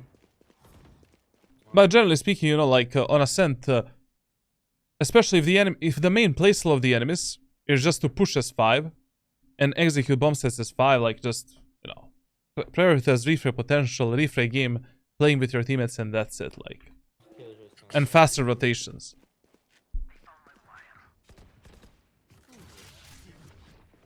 They have the entire mid, they could be.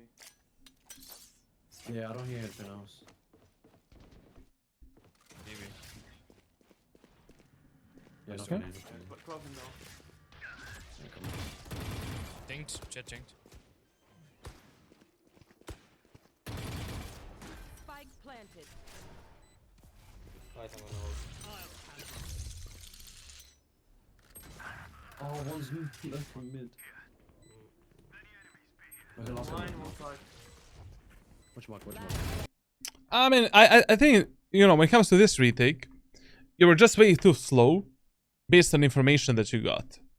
Like, you know, okay, our Cypher died from that Killjoy lurk. He should have expected that, like, you know, we knew that Killjoy is like either mid or A short. Oh, But one's now, left from mid. when the Killjoy got that kill,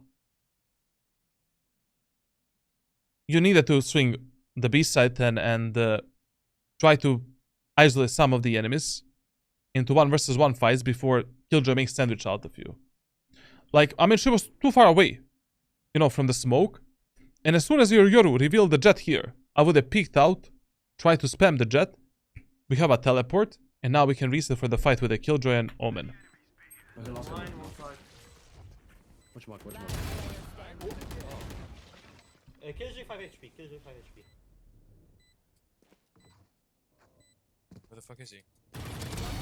Oh, go, just go side, go side. Trademark? Trademark somewhere to stop her, delay her. Yeah. This is less than ideal. That's fucked, man. You should have done the trademark just to delay her a bit, and also like I don't know. I think like that you could have used your Yoru's ultimate much better. I mean, if I have a teleport here, and one enemy is here, so Killjoy was here, and we had a TP here. Brother, if I see on the minimap that enemy jet is there, bap, I'm gonna kill that guy. Market was closed. We killed the Omen. We use the life of our Yoru, maybe even make Yoru live a happy life, and that's it. On mark. Now, once again, because the Killjoy has the ultimate, you need to aggress the B main area of the map.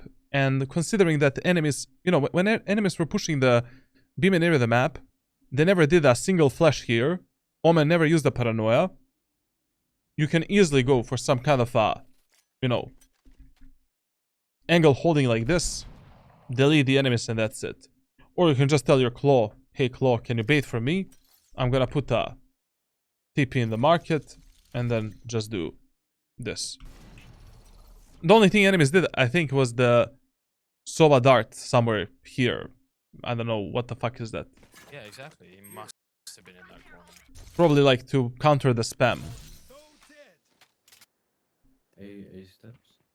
Only a couple, only a couple. Smoke mid. They're smoking on mid, they're smoking on mid. Okay, listen. Whenever you're playing against the Omen, and like Omen gives you this type of a smoke, right here. Like, instantly, place your crosshair for this teleport. Like, a lot of Omen players love to do that, including me as well. Like, I instantly pre-aim that shit, and sometimes I even start the... If I notice that enemy Omen or Jet, they love to use this spot enormous amount of times. Sometimes I start all the way back in the city here, just to get an easy kill onto that guy, with Operator, Outlaw, or Chamber's ultimate. 1B, I'm in This is instant rotation from you, man. Like, without a second thought. On Ascent, you need to rotate a bit faster. I'm resetting the teleport here. Enemies can fuck my Cypher from short. Claw is here anyways to guard the mid and get me the info on the B set, and that's it, man. Sova and Gecko, eh? Running back. Yeah, I think they're going back. B. Now, whenever Omen teleports, like, please check the CT. You know, it's just a split of a second. Check some of these close angles to yourself that you don't hear. Because, you know, like, if you're playing here, and the enemy Omen teleported here, you don't hear that, that teleport, like, sound. Check it, you know, it takes, like, 1 second, it doesn't matter, really. You're not losing any valuable timing. But, now we know that he's on B. Here as well, like, you know, as soon as you Got the info that enemies are pushing B. What are you doing here? Go towards the market. Help your claw. You need to keep better distance between your allies and yourself. But not only any random allies, but just teammates that have the highest chances of dying and that are doing something useful for you. He's in B. Like I never left. Jim. You should run. Try and kill the ult close. Unlucky. The problem of playing this angle right now is enemy Omen is on the B site. We don't know if he's gonna peek us from this angle. And, you know, if I wanted to hold B main, I need to hold it something like this. But even then, like, your gun is sticking out. You need to be aware that enemy Omen might be there. But I would definitely be holding the B main area of the map. I would have just held it in a slightly different way. Very good kill. I would have even tanked the Killjoy ultimate at the last second. So this is totally fine. I would have taken this risk as well. I'm on still on side. I'm watching mid rotation just in case. Other part of the plan. Planting. Yeah. You can retake it. Generally speaking, when you're retaking B side of Ascent, usually the best idea is to save your teleport, if you can, for the retake of the actual site. So that you have teleport for this essentially. If you don't need to really waste your teleport for this and for this, basically for the sector number 1 and number 2, that would be great. You know. Especially if you have numbers advantage and, you know, your teammates are already pushing out and you already know where the enemies can be and where they cannot be at that moment of time. You don't need to use the teleport here. You know, right here, what we can do, we can just use a trademark for the enemies in main. We know that enemies are not here. None of the enemies are there. Our teammates are going out. We can use this, move out with our teammates, and use the teleport to actually contest the enemies on the site. Because this is much more useful than this. Clear close. Check your out.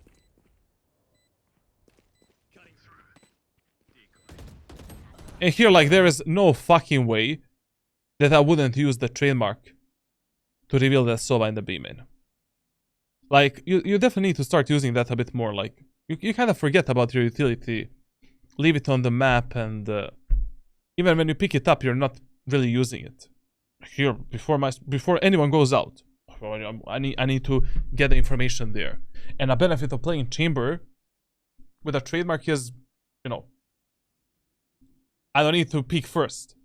That Sova will need to that Sova needs to destroy this trademark if he is like in the B-man area of the map, because he's gonna get tagged anyways. You can retake it now. Clear close. Check your out.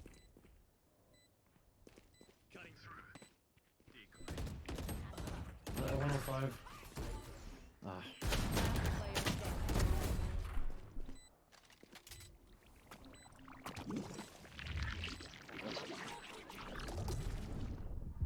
Okay.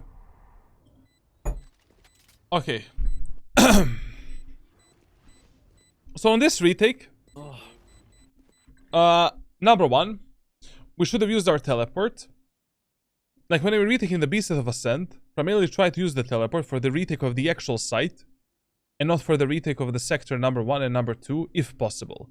If you already have the teammates to fight with you, and basically like we have the approximate information where the enemies can and cannot be, you know, you don't need to use the teleport. You kind of need to use teleport only if we are pushing onto the B site, only from one choke point. You know, like if we're retaking the site only through the CT, I mean, you need a teleport, like because enemies can be market, you know, they can be anywhere, and usually the best idea is to put a TP here, so we also have the teleport to extend into the bomb site. Like when it comes to the efficiency of your teleport, always ask yourself like, which circle is gonna be more beneficial for me. Like, where is the highest chance that I'm gonna fight the enemies? Like, if I'm retaking the B site, probably this teleport is better. Or sometimes even doing this teleport, you know, if you like are certain that none of the enemies are B main and here, like, you know, you can fight the enemies on B main through the stairs, take a kill, and from an off angle, kill the enemies and move in. And trademark, like, you know, you need to use it more in the aggro way to gather the information for yourself and your teammates. Trademark is not only a passive tool, it is also an aggressive tool to scout for the enemies.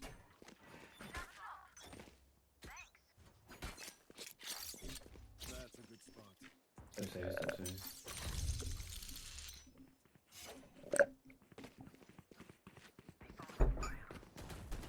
Dead. How can you see them? Okay, Jet no dash. Running Not back. enough smoke. Droning. Enemy spotted. Mid. Killjoy low. Yeah. Rough fight there. Rough gunfight. That's all I'm gonna say.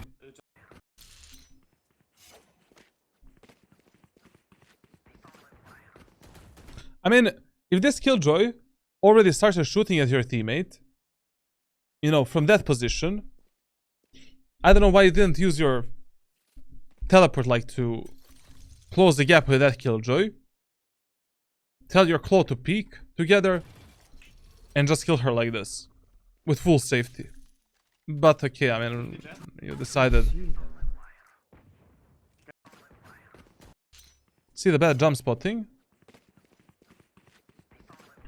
I think that the jump spotting mechanic is maybe the easiest shit that you can do in Valorant. The easiest movement to master. Like, you run forward towards the angle that you want to reveal. When you think that the angle is going to be revealed for you, you press the jump and you press the S key to go back and the key in which direction you want to go, A or D, left or right. So I'm running forward. As soon as I think that this angle is going to be revealed for me, I jump, DS. Jump, DS. Jump, DS. SD, whatever, like, together. I don't know, like, you can easily practice this in a custom server, like, it's not that big of a deal. 50 dead. How can you see them? Okay, Jet no dash. Running Not back. enough smoke. Droning. Enemy spotted.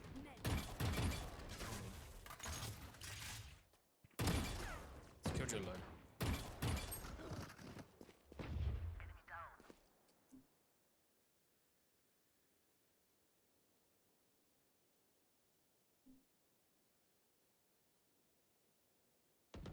I'm in. Only one or No peeking. Yeah, only saw Gecko, sorry. I mean, in this example here, one stupid thing that you're doing is, like, if you already have a trademark to play on the contact between enemies and trademark, I don't know why you're not doing that. But I guess because of the teleport, it makes more sense to be a bit more aggro here, so I guess it's okay. on B, on B, on B. I'm coming. I'm leaving yours. You should have, I don't know, man. Like, here, I would have went for the peak. Because, you know, most of the times, in the previous, like, 2-3 rounds, only you and Claw were playing B site. And enemies were mainly finding you and Claw on B. Right now, I would use this teleport to maybe get a kill on one enemy. Reveal my location to the enemies, which might be enough to give this Yoru some kind of a timing or opportunity to fuck up the enemies. Like, at least to distract the enemies, you know, if nothing else.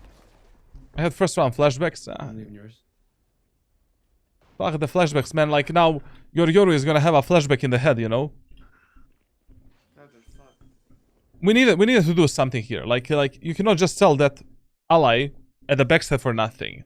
Like, I fight for the sites a bit more aggressively, and I risk a bit more if my teammates are stuck on the bomb sites. Like, if my teammate is at the back of the boathouse, I need to provide some kind of a pressure for that teammate so that he has easier time isolating the enemies into 1v1 fights.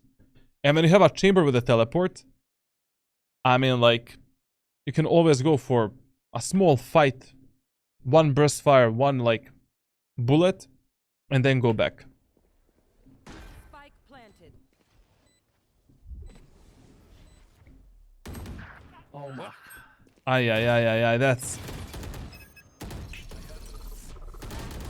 Oof. Yeah, that TP was bad. Spike planted.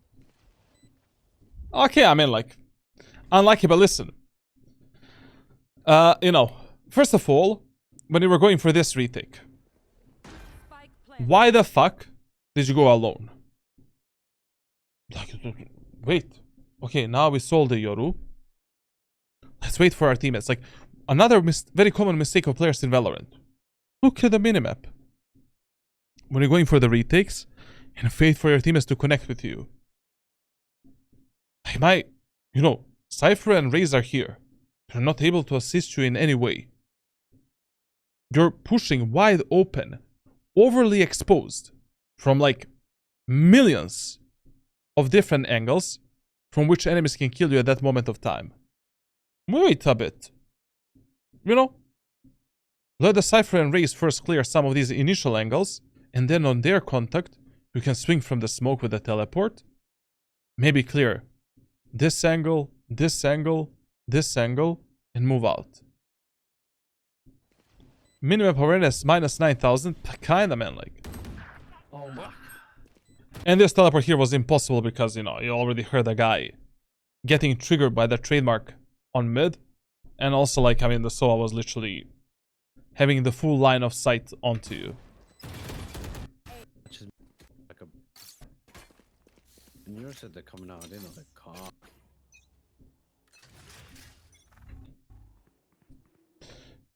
Usually, like, you know, when you do this type of a teleport setup, you should not be afraid to take a bit more of an off angle, essentially. You know, there's no reason to play such a common position as you're playing right now. You can play more to the left, more towards the wall. You know, fuck up the enemy's crosshair placement a bit.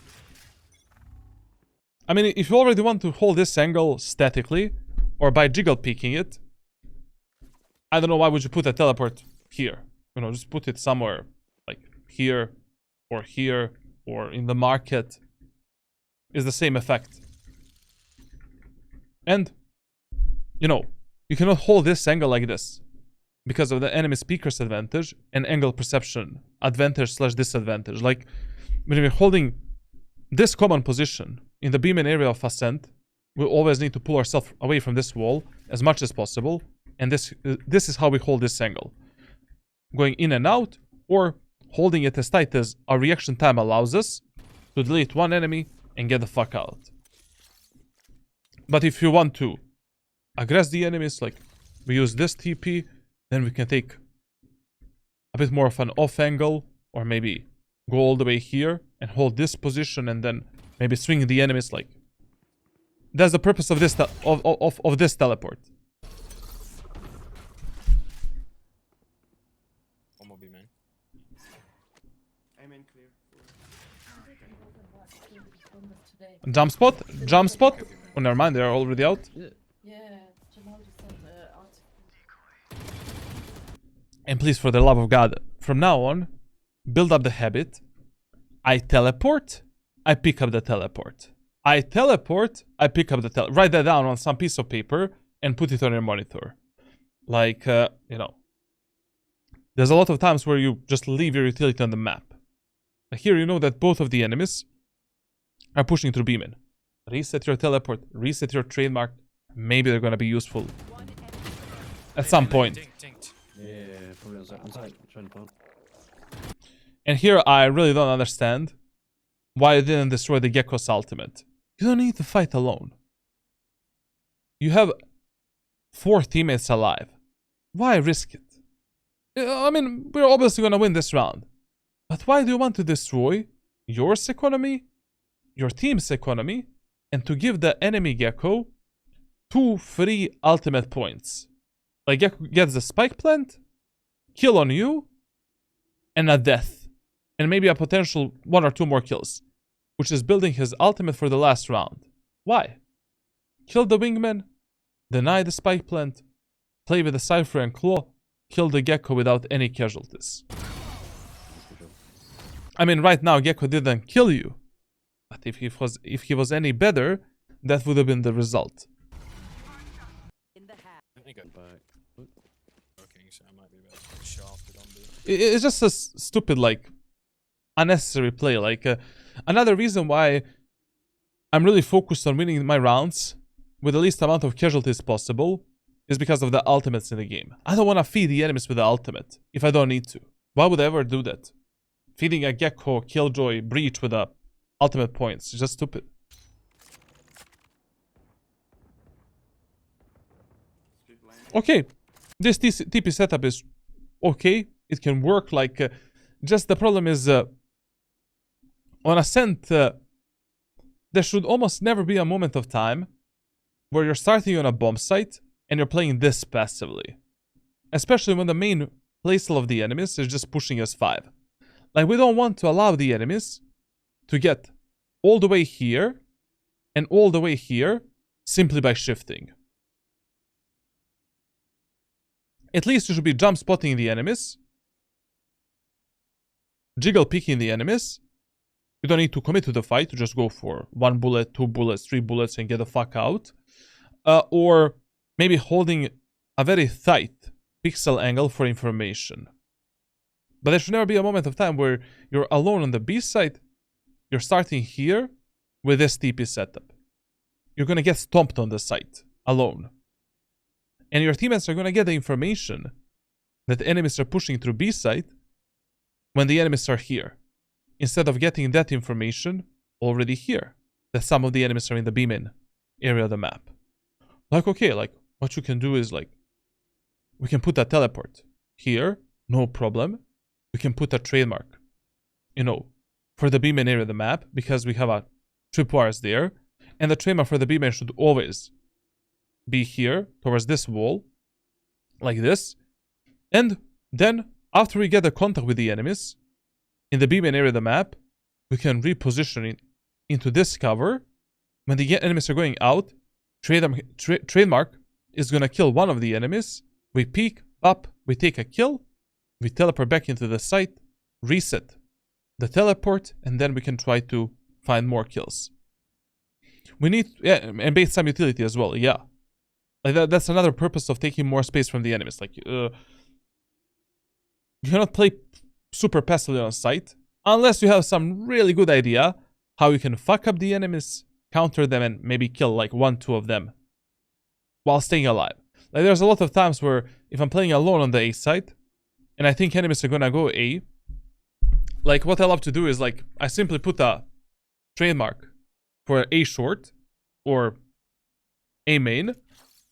I put this teleport here and I sell the whole site to the enemies. But let's say, you know, I'm playing on A side, enemies are eco and Halbai on the attacker side, and I don't need to risk my life for a kill. Like, what I can do is simply put a TP here, put a trademark there. Aha, enemies are pushing into the site. I wait for an enemy that is closing the doors. I kill that guy, get the fuck away, and now I'm playing a 5v4 retake against eco enemies and a numbers advantage. I don't need anything else. But most of the times on Ascent you need to go, you know, like, for some, you need to get the info here, some information on mid, some information on B main, etc, etc. Nowhere to run. Should I rotate? Because you're also wasting your time here, you know. And if there's already nobody in the B main, one of your teammates died on the A main, we know that Jet is A short, we should be rotating towards our teammates on A and trying to support them. The mid. Listen, whenever you're rotating, it doesn't matter what type of scenario it is. If you don't know the exact location of every enemy, always place your crosshair on the most probable angle from which enemies can kill you at that moment of time.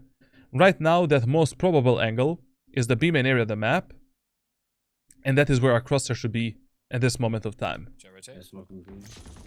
Yeah. Good mid. Because at the end of the day, like, you know, even if you're rotating with a knife out and you see that enemy, at least I can maybe, you know, do some bunny hop and reposition. Or maybe as I'm doing this, I'm gonna see the tip of the gun of the enemy Killjoy that is lurking, and now I can maybe surprise that Killjoy and she's gonna think that I didn't see her. Maybe. You never know, like, you know. Careful, trees open. But it's still better than giving the anal cavity Smoking green. to your enemies. Good mid. Walking Careful, up, walking up, trees walking up. open, bro. Shoot that wrist, shoot that wrist. I think echo.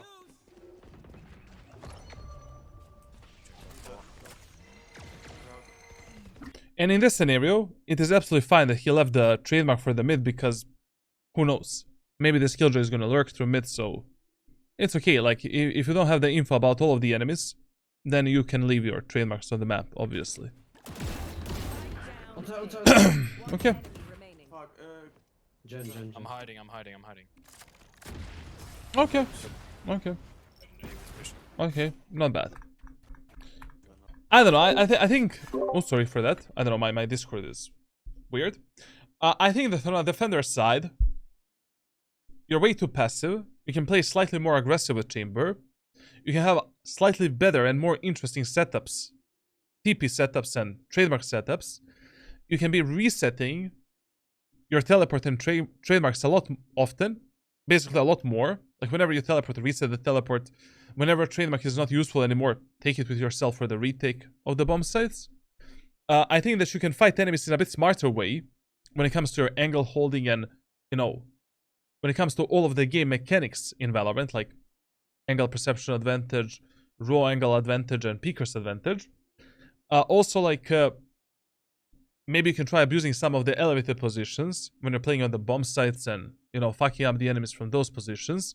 You definitely need to pay more attention on the enemy's patterns of pushing, enemy's utility, and generally, like, where you're, you know, how we should position on the map. Because, you know, if you're already not able to defend the B set yourself, I mean, you can call for the help of your Cypher and just switch the positions a bit more. Like, the worst thing you can do in Valorant is, like, losing 3, 4, 5 rounds in a row by not making any changes at all. Like, there's always some kind of a solution.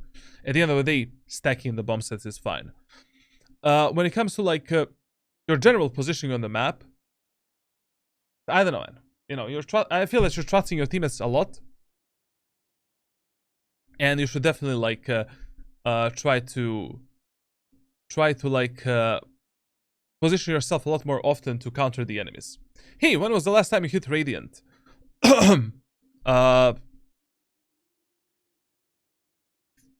February this year. Yeah, like episode 8 act 1. February.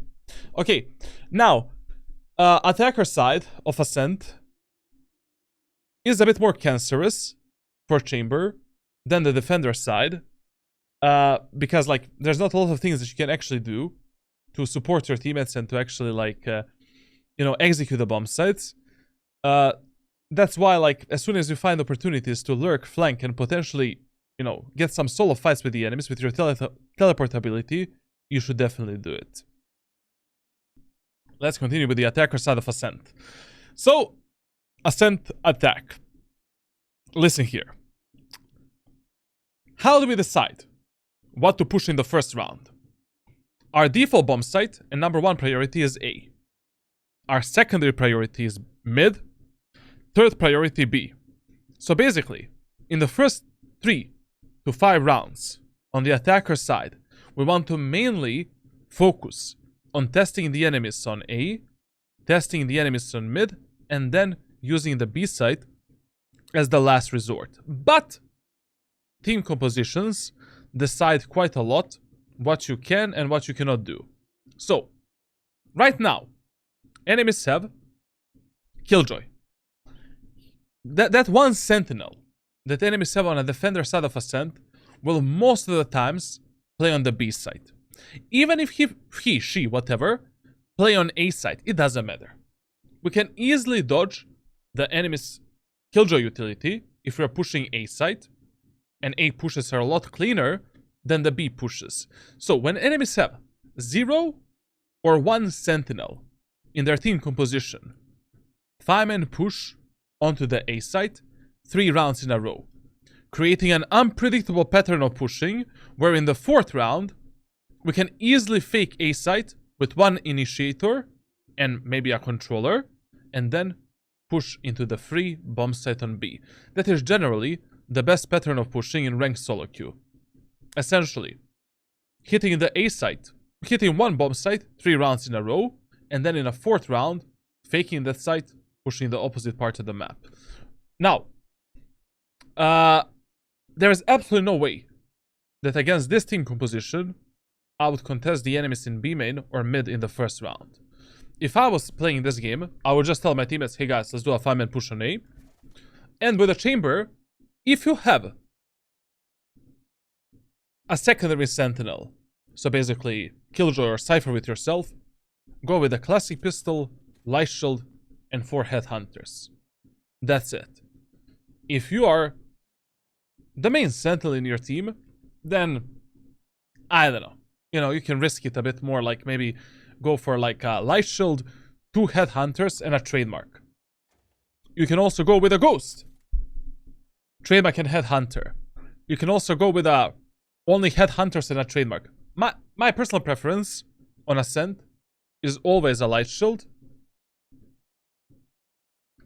2 headhunters and a trademark, or 4 headhunters with a light shield. And usually my job when I'm pushing onto the A side is just to jump spot the enemies here. I'll be using a TP right here, jump spotting the enemies, and using this teleport to essentially close the switch. As soon as I see myself in some kind of a fucked up scenario, like I'm overexposed, I'm instantly gonna teleport away, bait the shit out of my teammates, if I need to, just for closing this fucking doors safely, and then resetting the push with my allies. Now, on the attacker side, the main focus of yours when using the chamber teleport is to maximize your efficiency, not only like on the defender side, but also on the attack as well, obviously. You want to cover the area of the map where you're most likely going to fight the enemies. But sometimes, what I love to do with the teleport, when I notice that I have some passive idiot teammates that don't want to go in, I use the teleport as a bait to give my teammates a fake confidence to push in, and then they're going to push in and I can use their lives to actually close the round myself. But of course, you should not do that in the 1st round, like, you know, try to fight the enemies, try to close the switch, try to stay alive, help them out, and if you really need to TP out, get the fuck out, reset the round. We've closed the doors anyways, it doesn't matter. Now, the worst thing we can do in this 1st round here is like split the A side. There's no reason to do that. Like, only God knows what's going to happen with these teammates in the A main. Only God knows what's going to happen with us in the mid area of the map. At least he's pushing, you know, through with a group of allies that have the highest chances of dying. Like right now, the Cypher and Yoru are in much higher danger than Raze and Claw in A main. Yeah. Oh, Jesus Christ. Go cat, I'll cover mid. I smoke for them, Claw.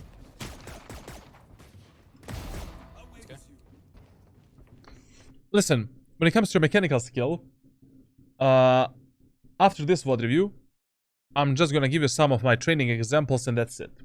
Like, generally speaking, during the VOD reviews, I hate speaking about the raw mechanical skill, like flicking, tracking, reaction time, that type of shit. What I've noticed that, you know, which problem I've noticed is your most common problem, depends what I'm gonna give you. I have like 100 pre-recorded training examples, 100 pre-made like aim training routines, like we're gonna find something for you to basically, you know, do for the next 2 months.